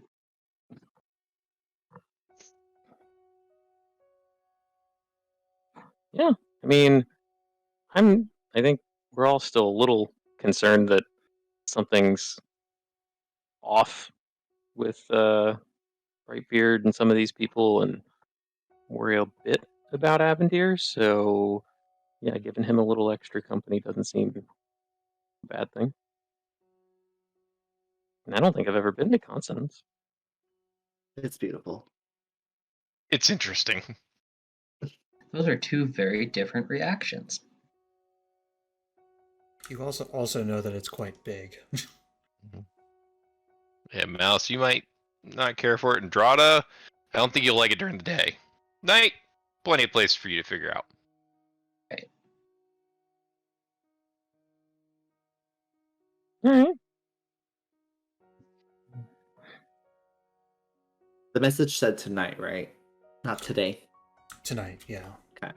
So we'll say that the message gave you rendezvous location sort of at the north exit of town at sunset. We have the day, sorry. But we have the rest of the day.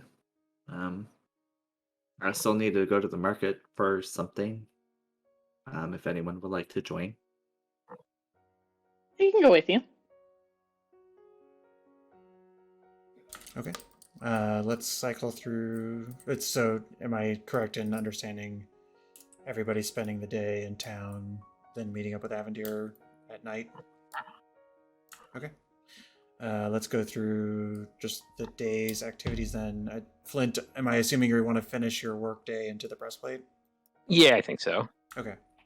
So you check in with the forge and you are able to tick off another day of work on that. Knowing that you're traveling, you pile everything into your bag of holding so that if you find the way to continue your work elsewhere, you can do that.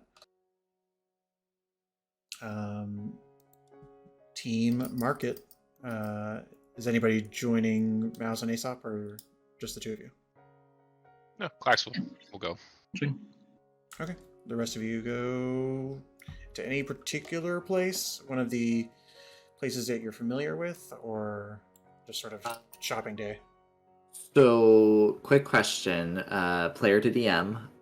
For the Legend Lore spell, because I know Calliope kind of changes a few things on that.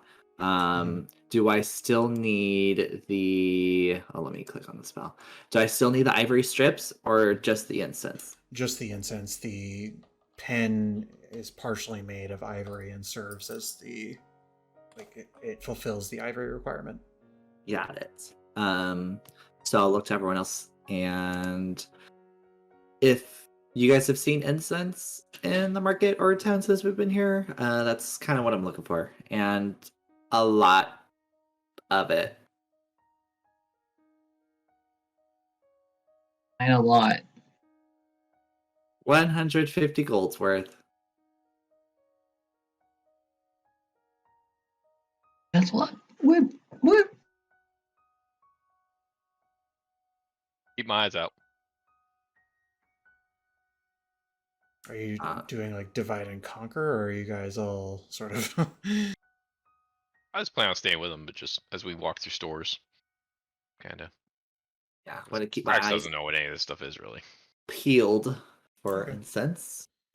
Let's go ahead and give a good old investigation check as you're sort of... and I'll say somebody can give Aesopp advantage on this, but I want Aesopp to lead because he knows what he's looking for. Yeah. Oh, well, or just roll that. Oh, you go roll another d20. Maybe you'll find the perfect spot. All right, well, it's a good enough spot. You are told the first shop you go to is like, that's a lot. Like it's sort of like a corner store, and they're like, I have like maybe 10 silver worth of incense here. If you want something of that quality, you probably want to go to Augury and Alchemy. They have some high quality incense. Unless you wanted to buy bulk on sort of this cheap incense that we have. No, your recommendation would probably be best. So I'll say thank you and head over to Augury and Alchemy. Yep, and do you guys enjoy the nice climb up the tower? Some of you are able to enjoy it more than others. I am definitely a little bit slower going upstairs.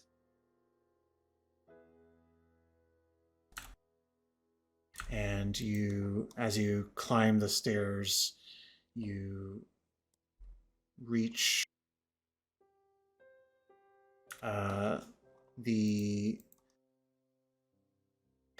kind of like somewhat senile person who's up there, Dumitra, who you've met before, and has sort of like the gray robes with burn marks and stains all over. This is the early afternoon, and it looks like they just woke up. And they say, back again. Back again. You want one of those potions that we talked about? Oh, Or not for me. Anyone else? I'm looking at everyone else who followed me over.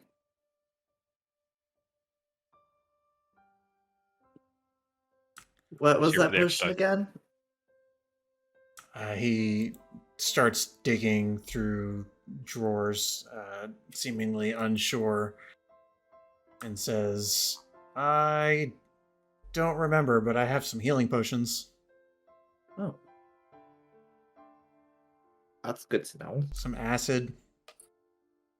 He's like underneath a desk right now, and he's like pulling stuff out and putting it on top. He puts up like 2 red liquid potions that are pretty small, and then a vial of green liquid next to it, and then he sort of like pulls out like this larger clay jug, and says, some cure thing. I don't know what this does. I've got other stuff down there, unless you're looking for something in specific.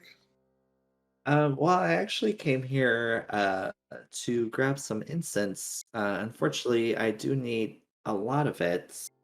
Do you know how much you have? Define a lot. And what is it for? It's for a particular spell. Yes. What type of spell? What school? Let me look at that real quick, DM. Give me 1 second. A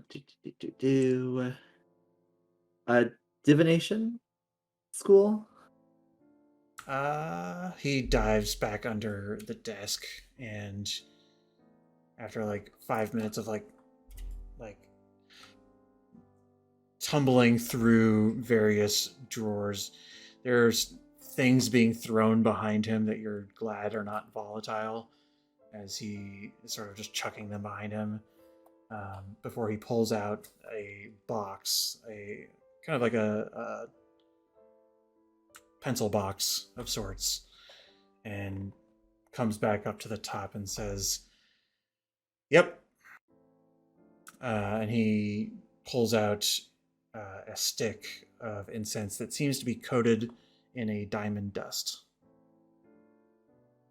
And it says, this will run you 50 gold. How much of that do you have? How many sticks? He shows you the box, and there's like 20 sticks in there. Oh.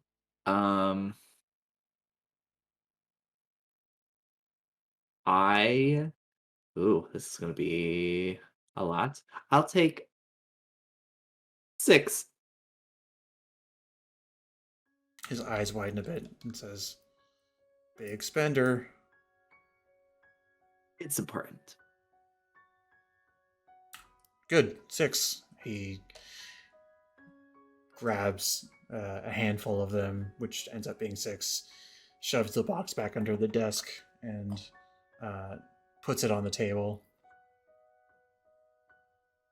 I'll and he'll wrap it up in like a cloth or something, you know. Perfect. It'll take me a while to get 300 gold out, but I'm just like, oh wow, this is a lot of money that I am using, but in my mind, it is also very much worth it. So eventually, I'll put 300 gold on the counter, and grab the bundle. Very good. Incredible. Thank you. Is that all? He's looking at everybody else. Speaking of divination, do you have any like dice or sticks or things that can be used to, I don't know, garner an understanding of the energies surrounding a choice? To garner the understanding of the energies of the what? I'm looking for specifically marked sticks, bones, or similar tokens for augury. Mouse, if you just need dice, I've got dice on me. Sits down his sack, starts rummaging through. See, they're a little worn. I've used them a lot, but if you need dice, probably a little cheaper. I kind of need expensive dice. Oh, I tried. So it's always that part. He kind of looks at you and then says, I could more divination stuff, right? He's sort of like looking at Aesopp and looking at the incense. Does that sound like what you're looking for? Yes. I could probably figure that out for you. I don't like. What do you just want dice, or do you want bones? Do you care?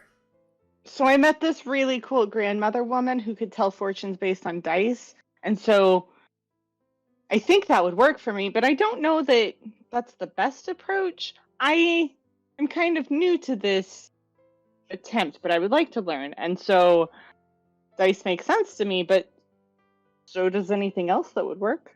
What do you have?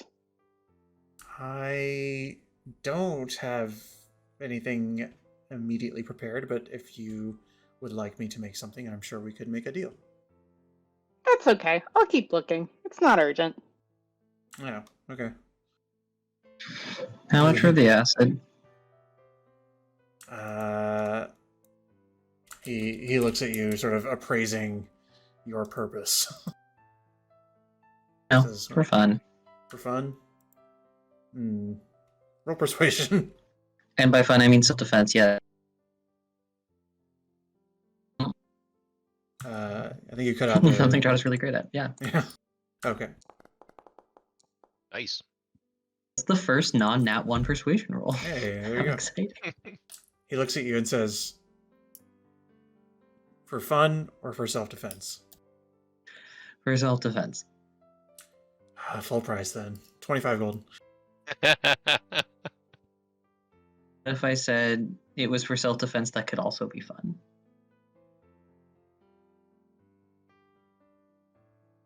$20.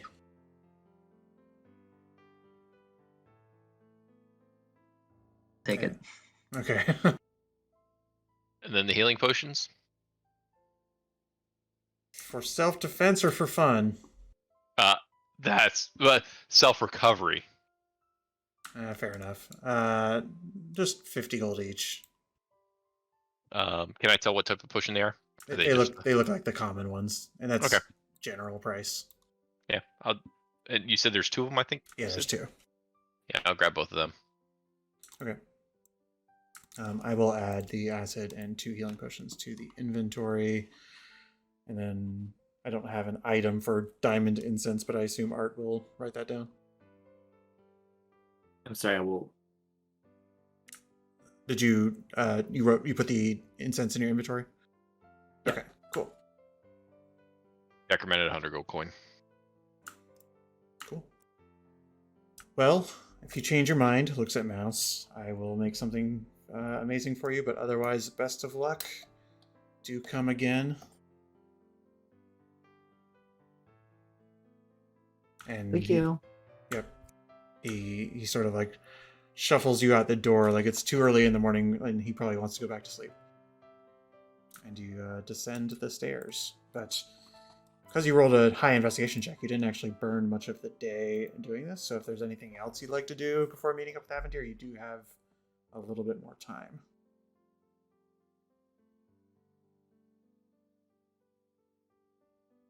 I think I'm gonna try this new spell out. If anyone would like to accompany me, I'll probably be in the room. But hopefully it will garner more information about Neptus. That's my plan, at least. I will certainly come along for support. Appreciated. Okay. So you all sort of just take the rest of the day to rest and recover, and Aesopp, you're going to go back to the room and use legend lore. Yes. Okay. Do you have a particular way you want to flavor that, or should I? So I was thinking, since one bundle is worth 50, so there's 3 needed, I was thinking of putting the 3 bundles in a triangle formation on the floor, and then lighting them all up, and then kind of putting my book. Well, I guess my book is not. Yeah, putting my book in the middle of them, trying to like balance it, because it's magical, so it wouldn't burn, and just kind of crisscross, sitting in front of it, trying to focus on the spell. So it's like the light, or the light and the flame from, or like the small, like tindery light that's coming from the incense, and the smell is like going through the book to me, hopefully helping the spell, at least in Aesopp's mind. Mm-hmm. Okay. And what specifically is the... You can take a minute to think about it if you want, but what is specifically the prompt you are giving into legend lore? The more specific you are, the more specific of an answer you might get. Sort of like a Google search. I do need a second to think. Okay. Is anybody else doing anything as Aesopp is preparing this ritual?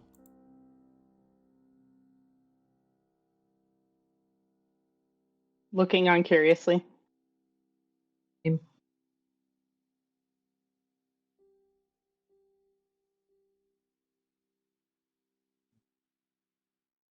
I'm trying to find one specific information. Shoot. So no, I know originally I thought Neptus was an air elemental because that's what's in the description, and then thankfully you clocked me on that, so I changed it. But now I'm just going back through my notes. Oh, is that what it says in the item description? It did, and then okay. we clocked that. Yeah. I do need to change that. Yeah. To water elemental, correct? Yes. Okay.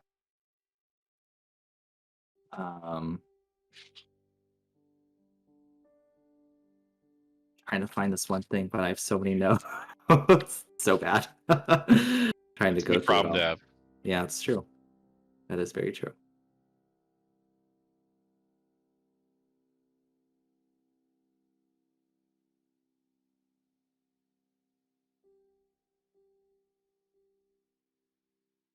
Oh, God. Okay. What is the... Because if it's information I've given you, I'll probably remember. Yes. Was it... So I remember the prompt I'm essentially going to do is Neptus, water elemental, plane of water. And from what I remember, he was a prince. I was going to specifically say prince of the blank being like the water elemental god.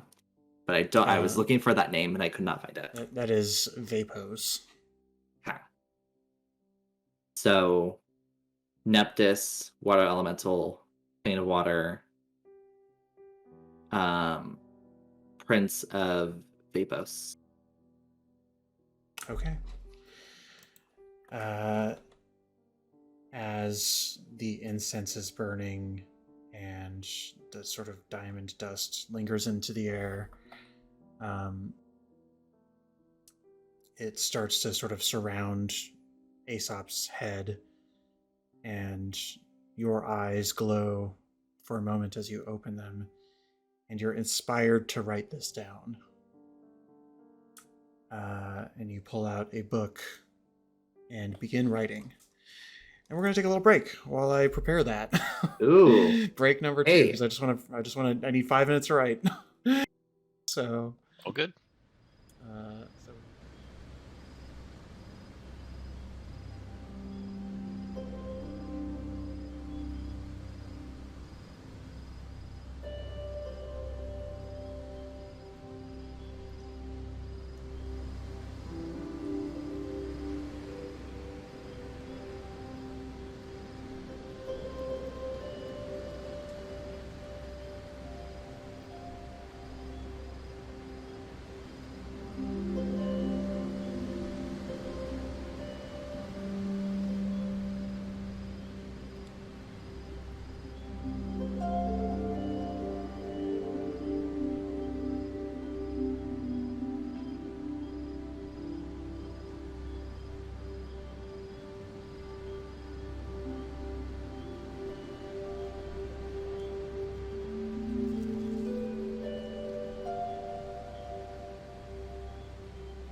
change as fast as I thought it did. Okay. We are back. Aesopp had just cast Legend Lore, and as the diamond-like vapor surrounded you, or smoke surrounded you, you felt the urge to write, and you pull out your book and begin jotting down the first thoughts that come to you. Neptus, the Tempest, an avalanche of water. Neptus, Prince of Vapos and of Aerie, a union between air and water, who were born of the source and lifted into the sky. Neptus, who led armies of vapor in the Battle of Mount Boulder Scream, turning magma into obsidian. Neptus, who is torn from his home in the planar ring, for quintessence must keep the elements balanced. Neptus, who would have caused the ring to collapse.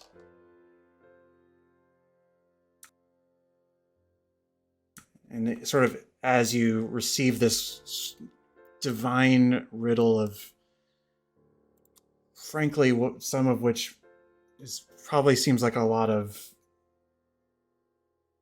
mythological nonsense, you feel that the spell fades, and you sort of like shake off the feeling of hearing something or knowing something that you're not supposed to know. It's like you've been spoken to in a way that you've pulled legend out of the cosmos. Like history itself has been told without anybody telling it to you. I'll pull out the gem, Neptus's gem, and just kind of look down and be like, you are such... just defining and changing histories. You're such a legend in itself. Make a perception check.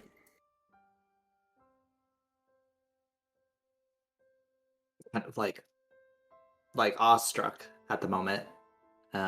Perception, you said? Yes. Oh. I will take that.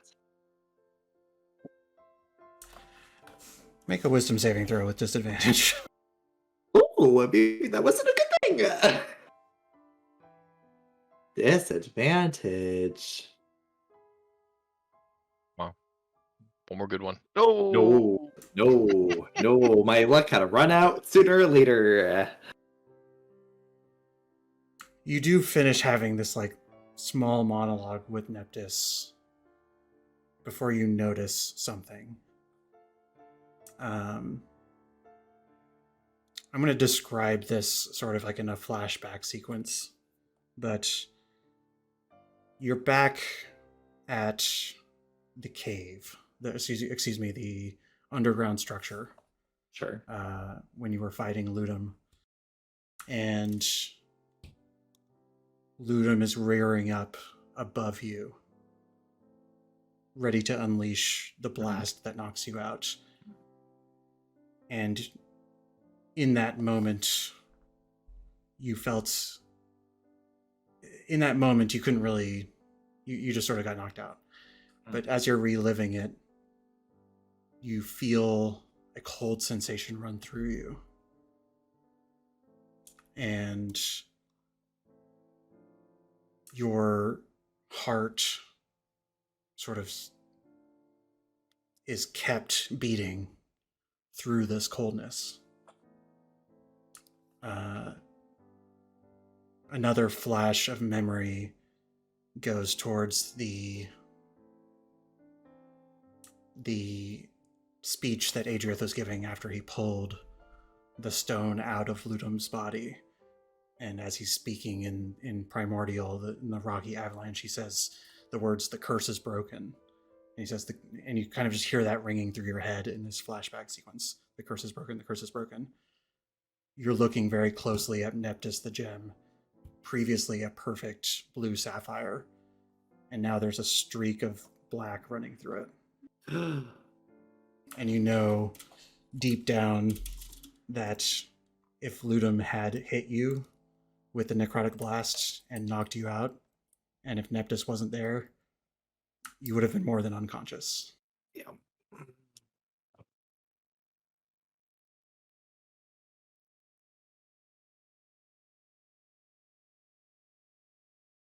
I'll kind of.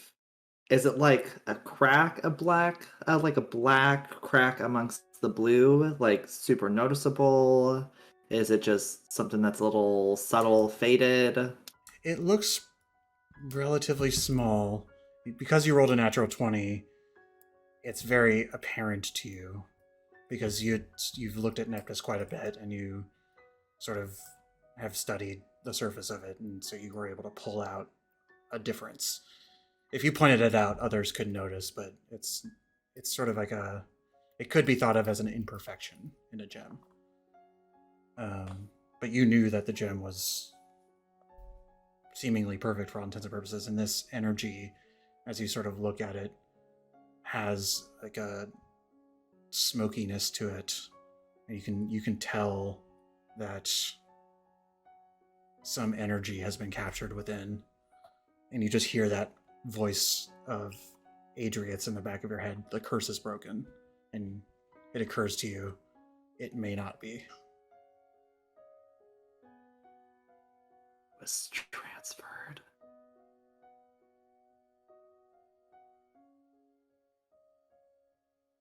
I'll pick up the gem, like tears now coming out of my eyes, not even paying attention to anyone who's in the room with me, which I think is just Mouse. Am I correct? Mouse, are you in there with me? I know. I think I said I at was least Mouse following. is, yeah. No. I'll just start crying and be like, I mean, thank you, but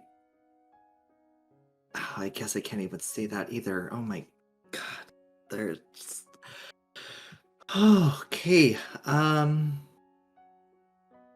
now I have to try to fix you. You can't turn into what Lutum did.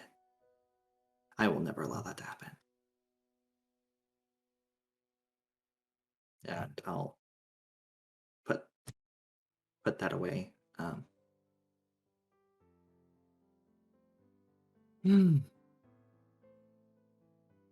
Are you okay?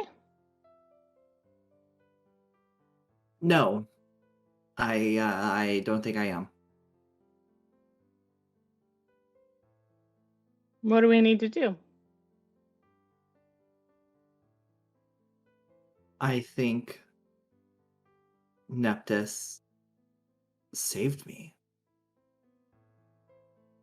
When I got slammed with Lutum's necrotic energy in that blow that knocked me unconscious, it's almost like he took the full front of it. That he put up a shield, a wall of force of energy to stop the lethal hit that would have most likely killed me or put me near death from ever reaching me. But now, because of that, I'm like choking on my words. I don't even want to think about what he is now. He might be corrupted. I hope he's not. I hope it's just something small and fixable, but God, this is all my fault. This is all my fault. I mean, you can't really control who decides to hit you, but sort of sounds to me like you just got lucky that you had a friend nearby.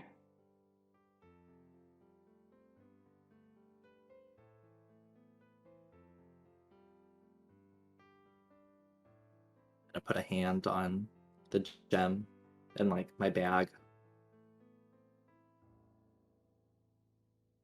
I'm going to help you.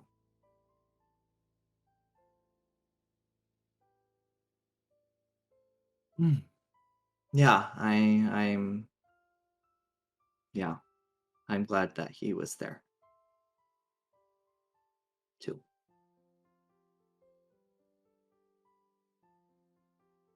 Um, I think I need to be alone right now, if you don't mind.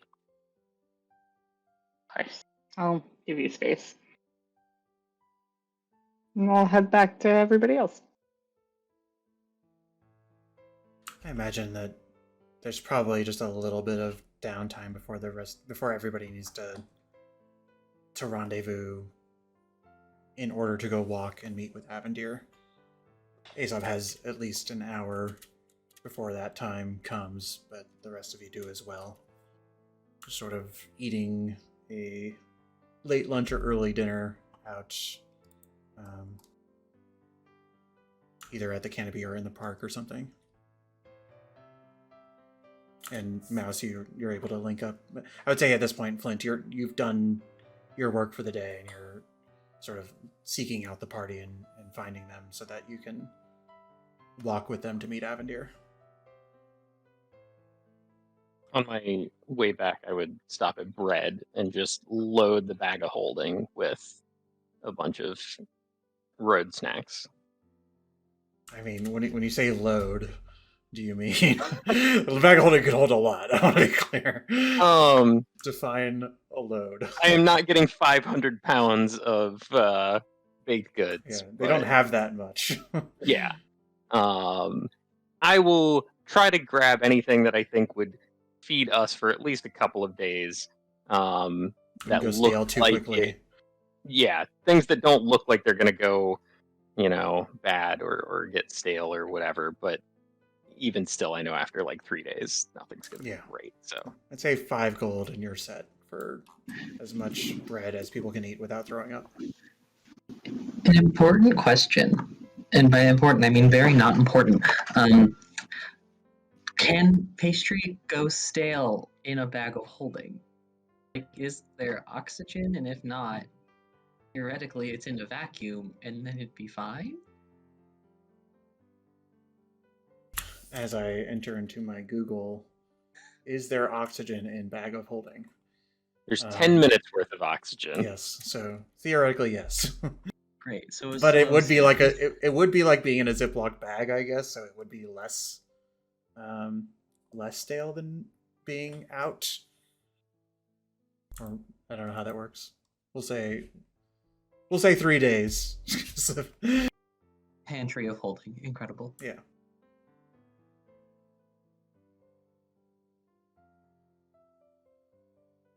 Just briefly Googled, does bread go stale in a vacuum? Wait, this is a magical fantasy game. We don't have to worry about actual bread. These are the important questions. I don't know what you're talking about. I like the idea that at some point, like, a year into the future, Flint's going to turn the bag of holding inside out and there's just going to be crumbs everywhere.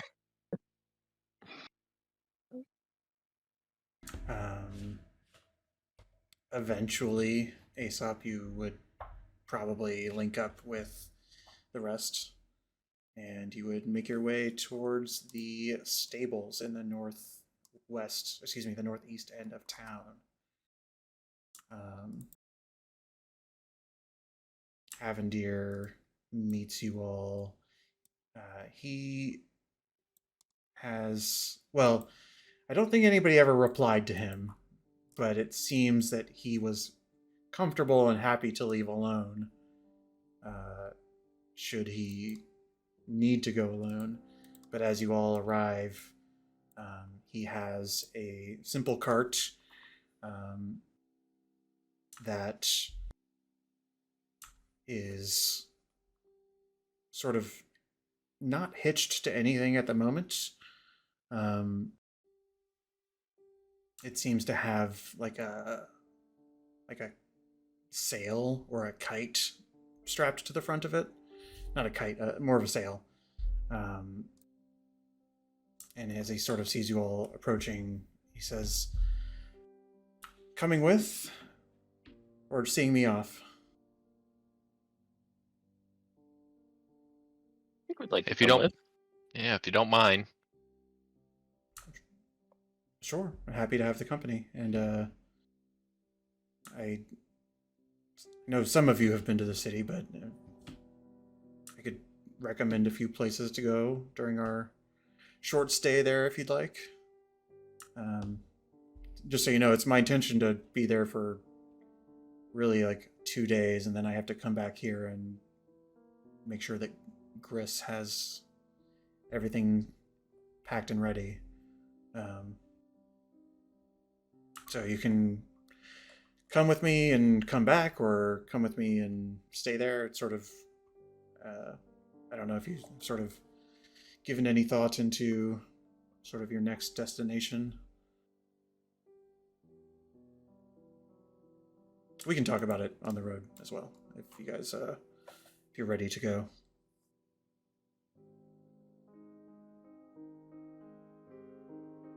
Let's go. Let's mosey. Alrighty. He sort of like gives you each the eye, sort of is inspecting people's readiness. I expect that, like, how is Aesopp sort of wearing his thoughts at the moment?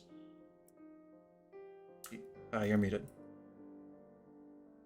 Sorry. Not looking back into his eyes, looking down at the ground, melancholy, not sad, but like somber. Just my actions have consequences. Kind of look, kind of like facing real world consequences, and it affecting other people. The plain look of being guilty and sad about it. I don't think that Ace. Sure, why not? Oh, Avendir rolled well.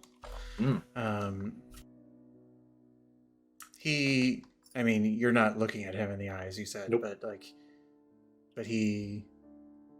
everybody can see that he's sort of acknowledging everybody, and he just takes another minute, or another like 5 seconds looking at Aesopp before moving on, sort of in recognition of something, like in recognition that you're stressed at the very least, but says, well, maybe some time on the road will help you all recover. Very good. Let's go. And he takes the seated position in the wagon, whether you decide to climb into the wagon or walk alongside it. You all see he pulls a gem of his own from his pocket, and sort of like plugs it into a sort of socket that is sort of at the helm of this wagon. And from this gem, you see just a gust of wind blowing into the sail that carries the wagon forward. He has like ropes that he can use to sort of maneuver the direction of the sail. But the wagon starts rolling, powered by this sort of like wind energy. And you all venture forth. How fast is this wagon? It's not like it's regular wagon pace. Okay, I was just especially with the with problem. Yeah. Then I would get in. But No. if I can keep up with my 25-foot movement speed, I will just walk. Yeah, you imagine that without you guys in the cart, it might go a little faster, but that's not a problem. And you venture forth.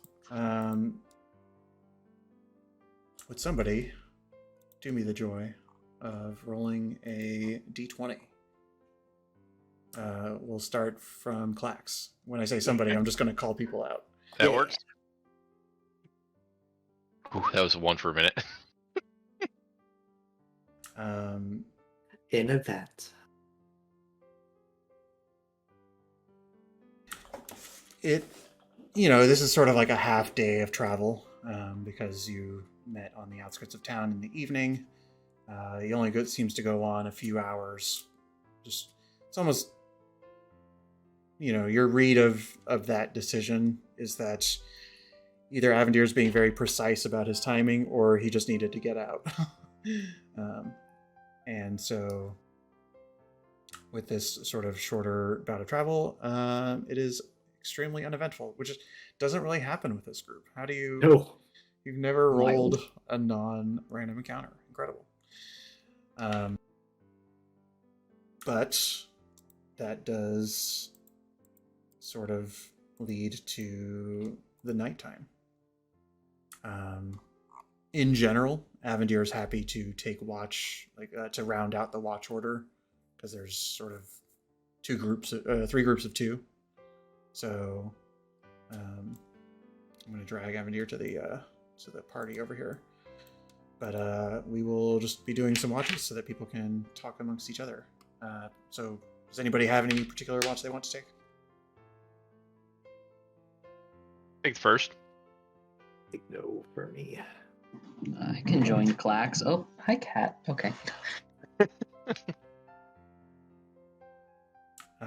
Okay, so we have Clax and Extra. Droda.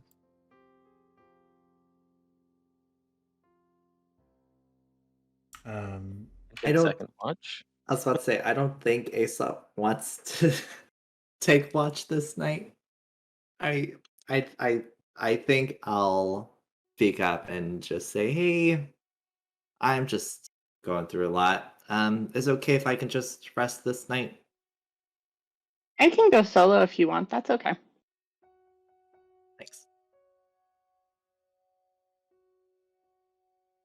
So that would be... Yeah, Avendir sort of gives you a nod as well, and sort of in recognition whether you're paying attention to him or not. But I think that leaves Flint and Avendir as second watch, Mouse as third. Sounds like it. Okay. First watch, Droda and Clax, if you could both roll perception checks.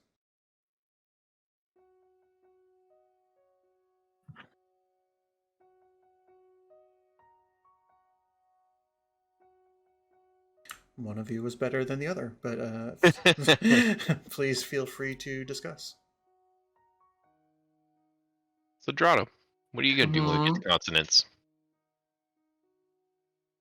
That's a great question. Not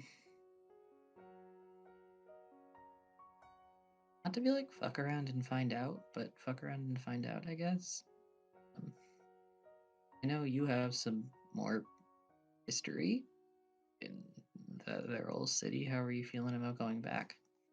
I'm fine with going back. I don't think I'm really any closer to where I wanted to be from a overall, I guess, goal, for lack of a better term. But the good thing is being back in town, ask some questions, meet up with some old friends, see if there's any information. And I'll see if we can't get a lead on Miss Vaughn at all. See if she's been up to any no good. But Wait, is she? She lives in Consonance most of the time. Mhm. That's her fine. family. Yeah, her family's a pretty big family in the city. But that's one of the only downside of pairing up with Avendir is I immediately felt almost handcuffed in what I wanted to do or not previously. When she showed up to the Tournament of Tales, but it's it is what it is.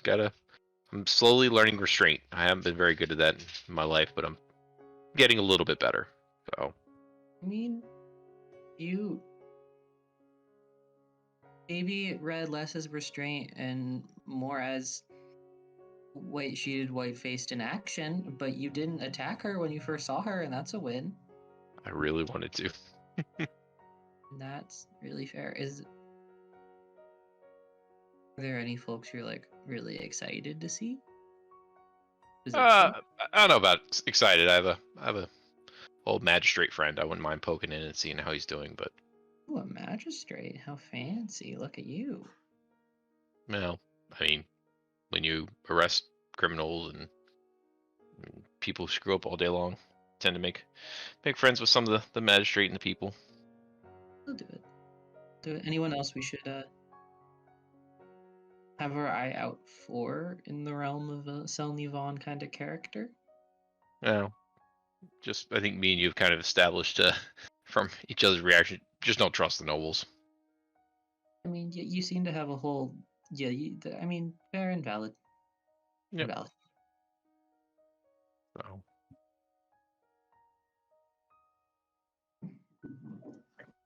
Well, unless I'm cutting it short. There's a cat running all but throwing her body against my door right now. So that's cutting it short.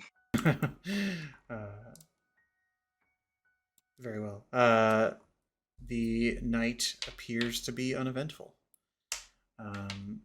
Second watch of Avendir and Flint. You roll me a perception check. Oh boy. Deer is more observant. You haven't really seen him in this setting, but he seems to have a comfort with being on the road. He's pulled out some evening snacks and is just breathing the air in and just sort of says to you, frankly, it's nice to be outside and also much quieter. Imagine it's nice to get away from all your usual responsibilities for some time. Yeah. And I don't quite know what the future holds in that regard, but well, I expect that being a lord means that things are gonna be busy if I'm doing my job right. I don't know. What made you decide to take the offer? You don't seem like you really want to be a lord. It's not something that you really say no to. Especially if you have, I don't know, ambition to be something. You mess with powerful people and you say no to them and suddenly you find that you're not in the position to do the things that you want to do anymore. What are the things you want to do?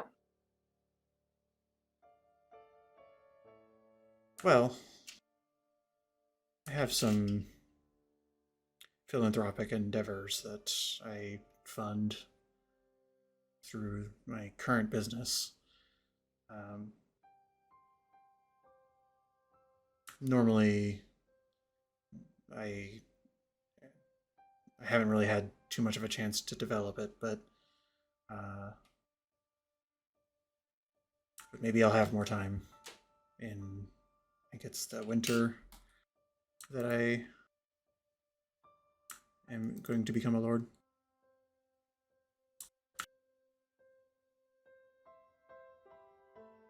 So, all that to say, I have projects that I want to pursue, but we'll see if I have time or not. Or if you guys have an interest in them, that might be a future conversation. What about you? What would you do if you were a lord? I was a lord? Oh man, I don't want to be a lord. I don't even know where I'd start.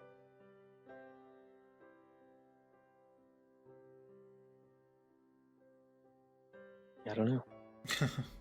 Try and clean up some of these. I don't know. I think there's a lot of weird stuff going on in the higher levels of government, and those rich and powerful folks, I think, have some weird stuff going on that maybe I would try and clean up a bit. But I don't know. I just make stuff.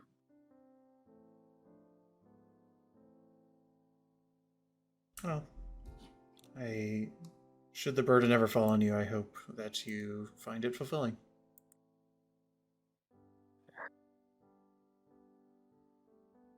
Oh. What sort of stuff do you make? I've made this bag, and I'm working on this breastplate. I think I'm going to engrave it with some of that garnet that we found. And I've made this little robot, which I haven't used today, so I'll activate it. Why not? He just sort of like shudders back as it comes to life. He's like, oh, wow. Yeah, stuff like that. We've crafted a bunch over the years.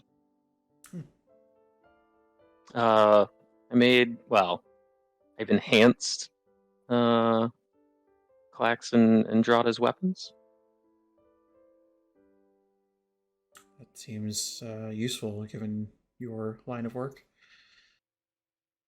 Yeah, I like knowing who's using them now. Say that. He nods and says, I understand that as well.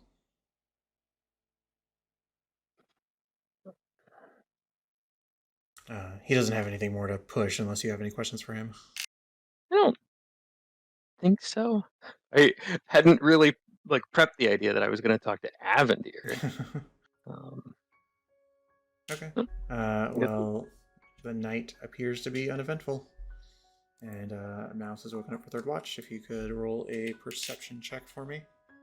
Yeah, waking up and realizing that she volunteered to watch on her own when she doesn't have dark vision, Mouse is gonna do her watch as a wolf spider.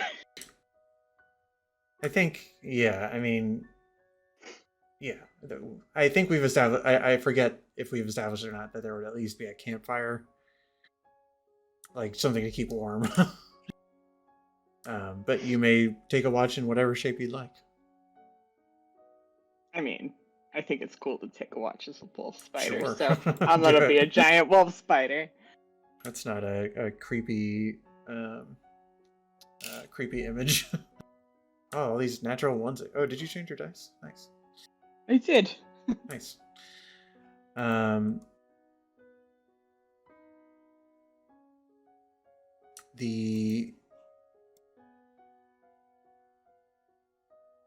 You notice just two things, I would say.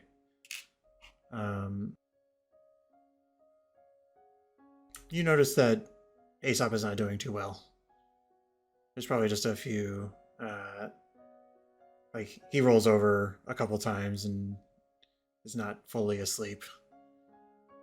But is still trying to keep to himself. You rolled pretty high. You see a shooting star. Roll me a history or religion check. You know those int skills. Yeah, well. Or something else that you think would be... would you have chosen a different skill that would be sort of backstory appropriate for star stuff? I just sort of named those off the top of my head. Yeah, I've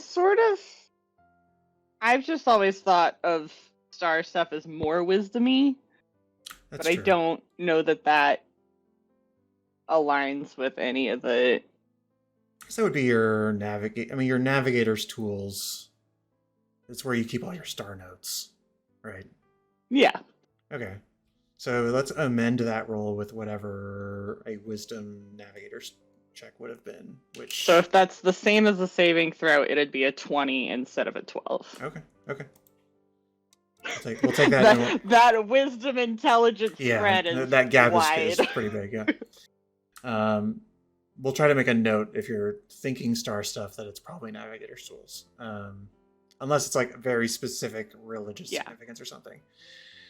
The shooting star you know to be what is referred to as the blind sentinel. It is a sort of omen, but also like a folk tale that nobody really believes. Um, sort of like, you know, people say, "Oh, that's the blind sentinel. It must have missed something." It's the idea that the stars, most of the stars are stationary. They're kind of like looking at something.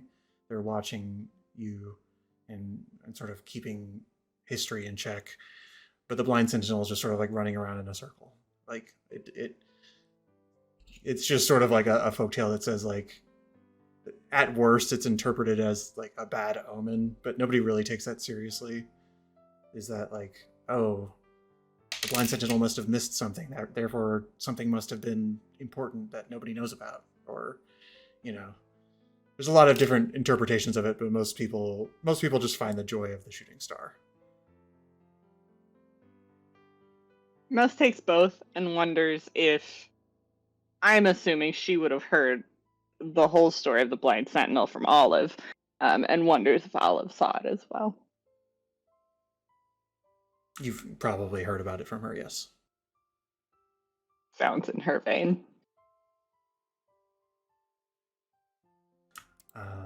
But otherwise, nothing really happens in the evening. And you all wake up to another fantastic day.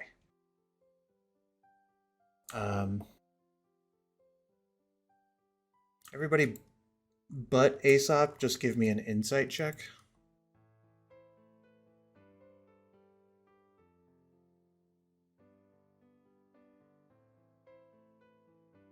Oh my god, no. Everybody rolls incredibly on this one.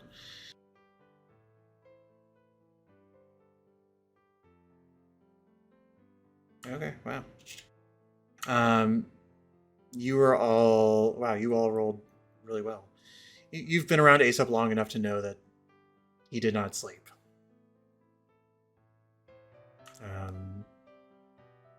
Just you can't read his mind. You don't know why, but you sort of as you all wake up feeling relatively refreshed, although still sore, physically sore. Aesopp is very clearly like mentally sore still. He looked like anything is wrong with him beyond just like emotional distress. Like, does he? I mean, It's with the insight. I mean, you did roll a natural 20, so I'm going to say like it's not like there's any particle effects or yeah. Well, with everyone's, if you don't mind, Yeah, go with ahead, everyone's high insight, it's like the beginnings of someone who is very disheveled, and the beginnings of someone who is like not taking care of themselves all that well. It's like starting to show the very early signs of that. So I would say Aesopp doesn't physically look ill or sick in any way, but if this would continue, that would definitely be a trend.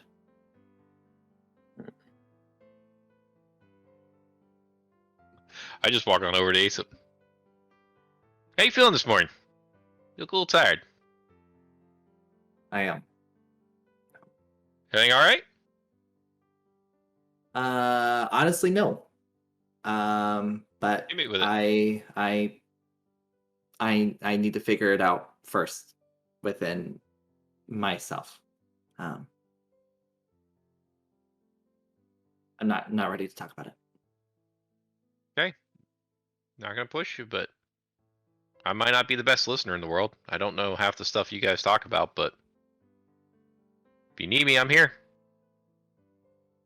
Not that you're going to make a roll, but Mouse will come up and, well, she reaches up, but she probably just puts a hand on your like low back, Sure. and gives you guidance in, not that there's a roll, but in a like, hey, I hope you can figure this out soon. Moral support. If there's a Cantrip. spare moment, I think Drada maybe slinks away to a forest nearby to try to like. Drada's a ranger, find some like berries or something, not poisonous.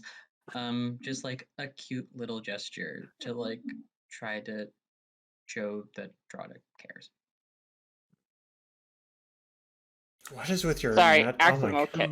Well, no, it's fine. You keep rolling natural ones and then they re-roll, which is great.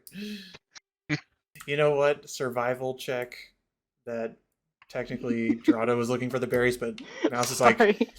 look at those berries over there. I was like, oh my Complete god, those look accident. like perfect berries. Oh my god, crazy.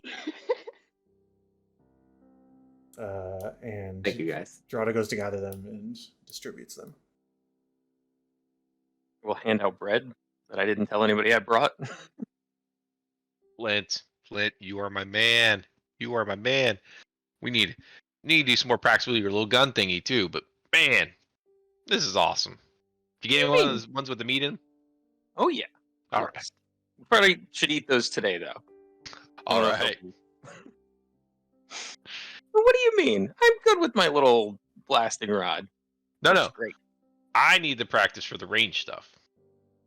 I need you to I don't- shoot at me, and I need to. Oh, dodge I was out. gonna say I don't know if my blasting rod would work for you. No. Sorry, did I hear you need someone to shoot at you? No. Because, No. That's the whole point. I know how bad yours hurt. Me and him already practiced once before. He doesn't hurt me as bad as you do. I think you just view me as a giant dragon-sized pincushion. You don't not have that energy.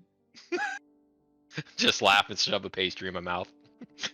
That's why I walk by, just tap Trot on the back. Flint. I walk over to Drada and I'm like, okay, so here's the deal though. You can't run in so fast that you take all the damage.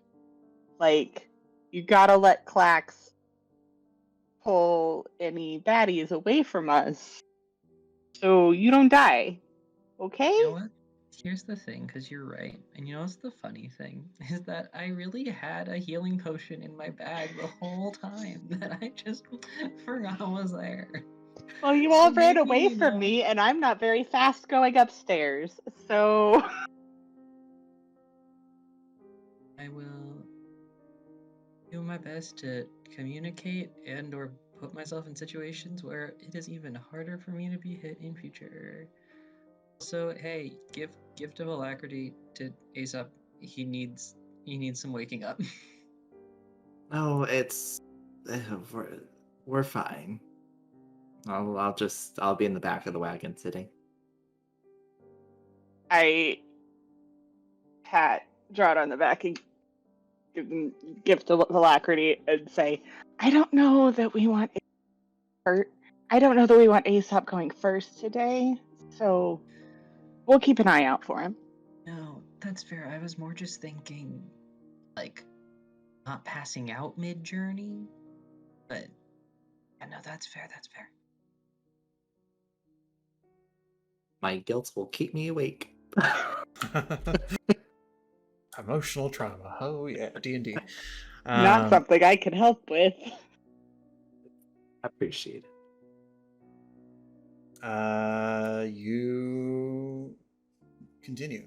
Drada, give me a delightful D20. Because, yep, this is gonna go so well. You got it.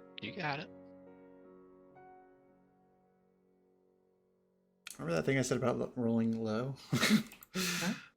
Great number, Trotta. Roll me a D6. Do I have to? Oh, Yes. One. Hmm.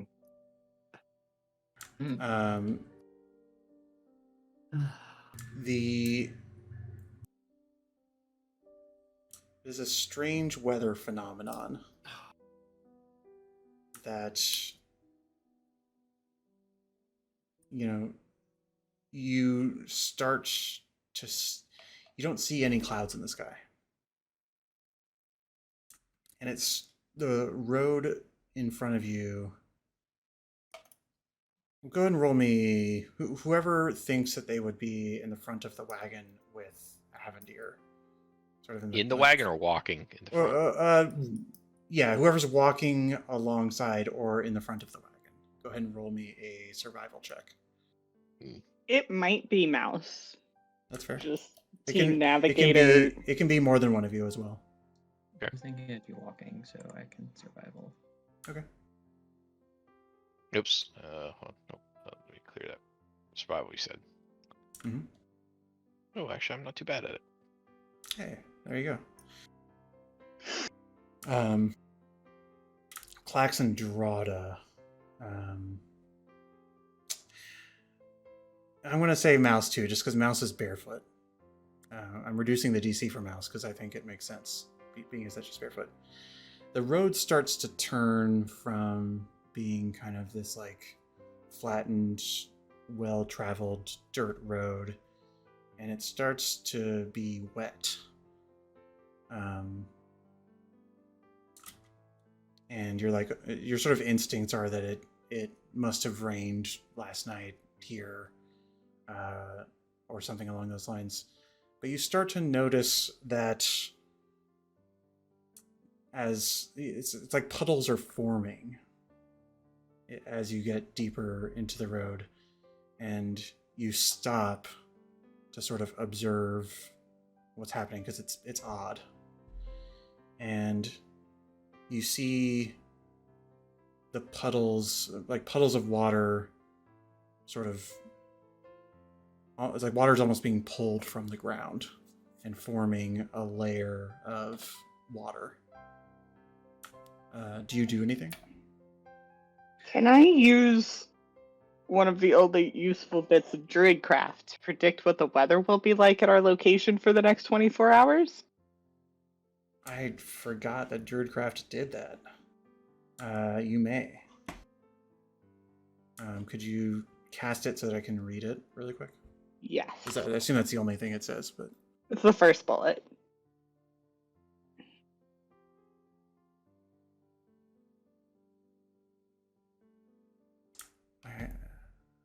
My interpretation of this is it's not like you divine it, it's that you sort of see a vision of it, or like you're able to create a small version of it that sort of like represents, like you could create like a little storm cloud and be like, oh, it's about to rain, you know. What you see is strange. You sort of like cast the spell, and a bit of sort of like a very small water orb goes into your hand, and it starts dripping up into the sky. I think Rada's first instinct, because last time they were on the road and wetness appeared, there was elemental work at play. So I think Drada will throw a primeval awareness into the mix. Guys, does this island have like reverse rain? Is that a thing here? Reverse rain? Like where No. it rains up? I don't think so. Is that a thing where you come from? Aesopp, roll history with disadvantage because you're exhausted. As you try to think about it. Disadvantage. Oh, Ooh, nope. it's there in the back of your head somewhere, but you just don't. You're inside the cart, so you're not even really catching. Yeah, no. You're not making the connection. I don't think we have reverse rain. That'd be pretty weird. Is everything okay over there, Mouse? Just a little concerned about the weather. Is Like how anything concerned is- register primeval awareness wise? No. Okay, so we don't have some elemental friends to deal with at the very least.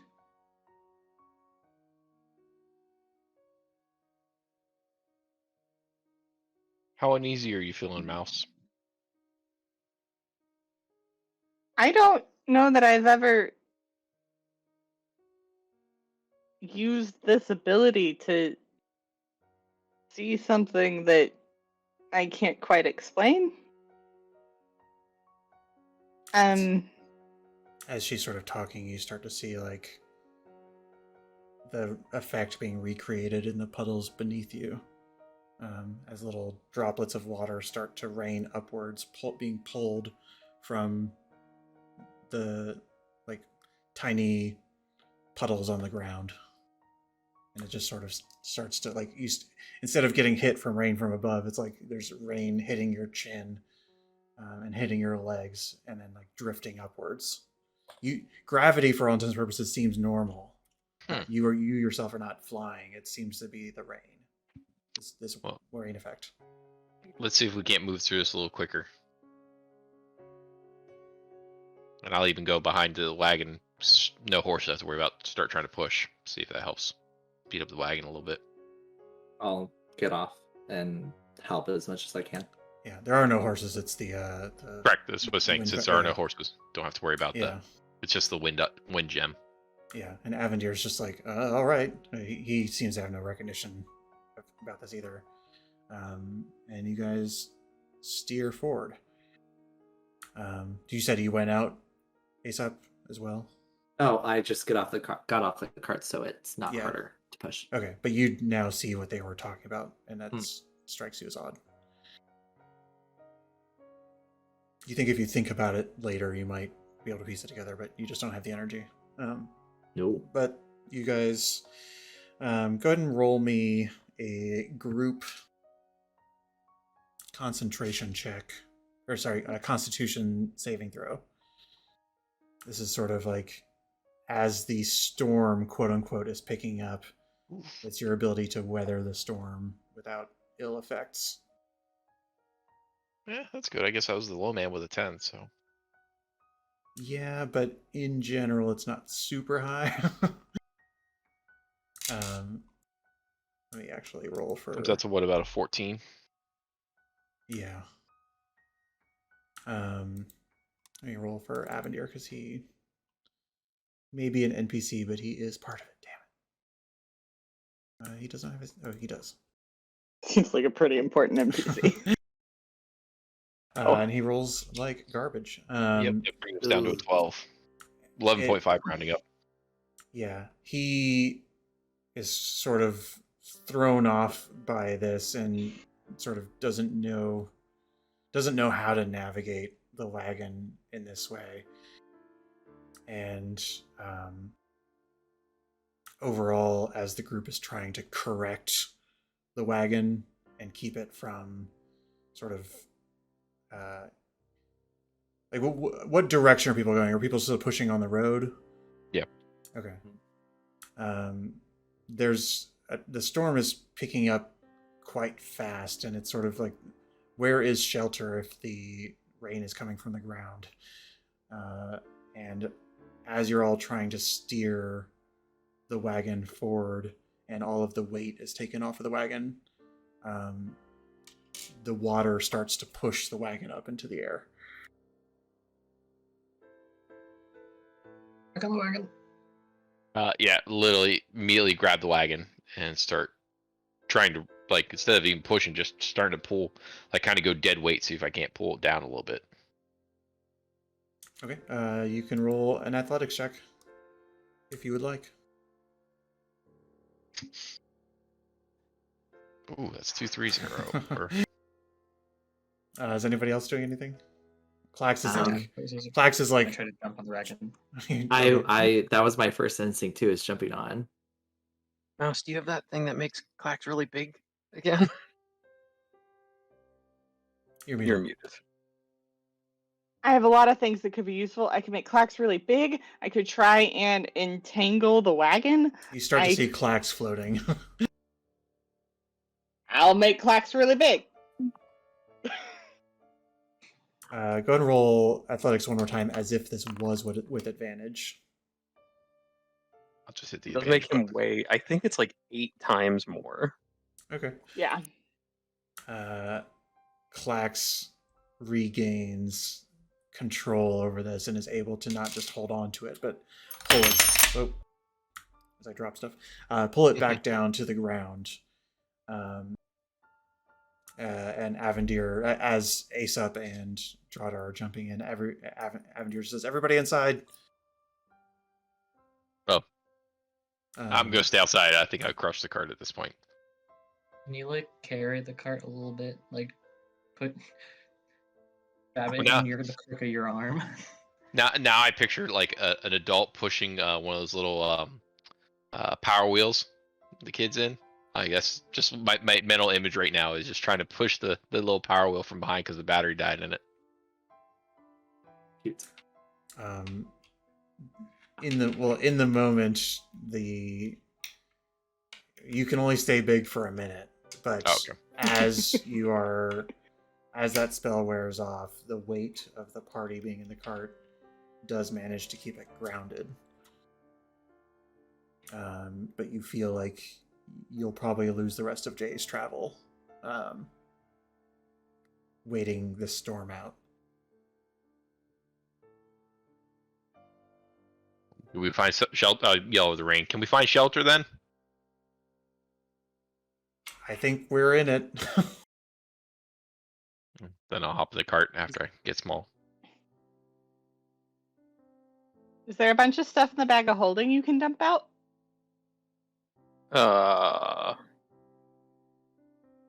Sure. I take a bunch of tools and things like that out. I take. I should think say that about taking.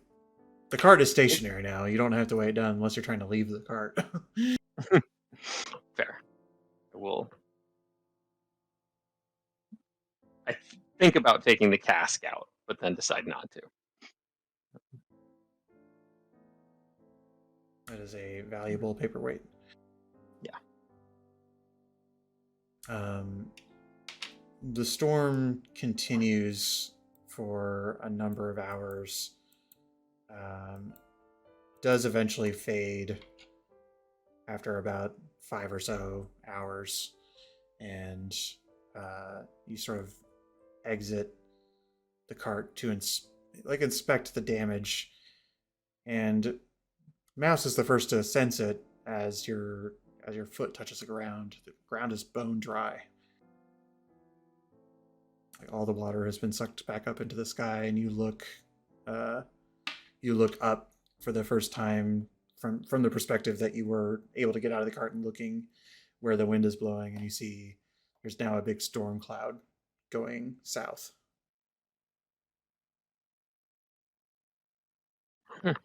Is that normal here?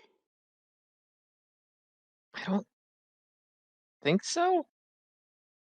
Oh.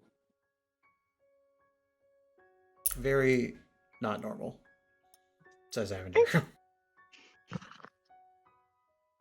Yeah, the water cycle works a little different where I come from. I'm pretty sure the water cycle works pretty much the same everywhere but here. Is that how science works? I don't know.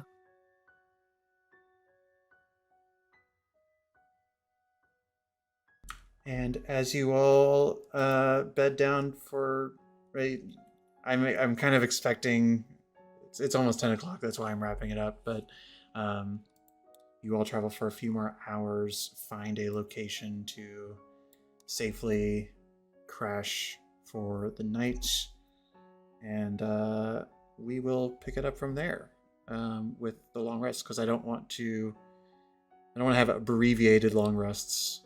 Right. By cutting us off early. So make sure to level yourselves up.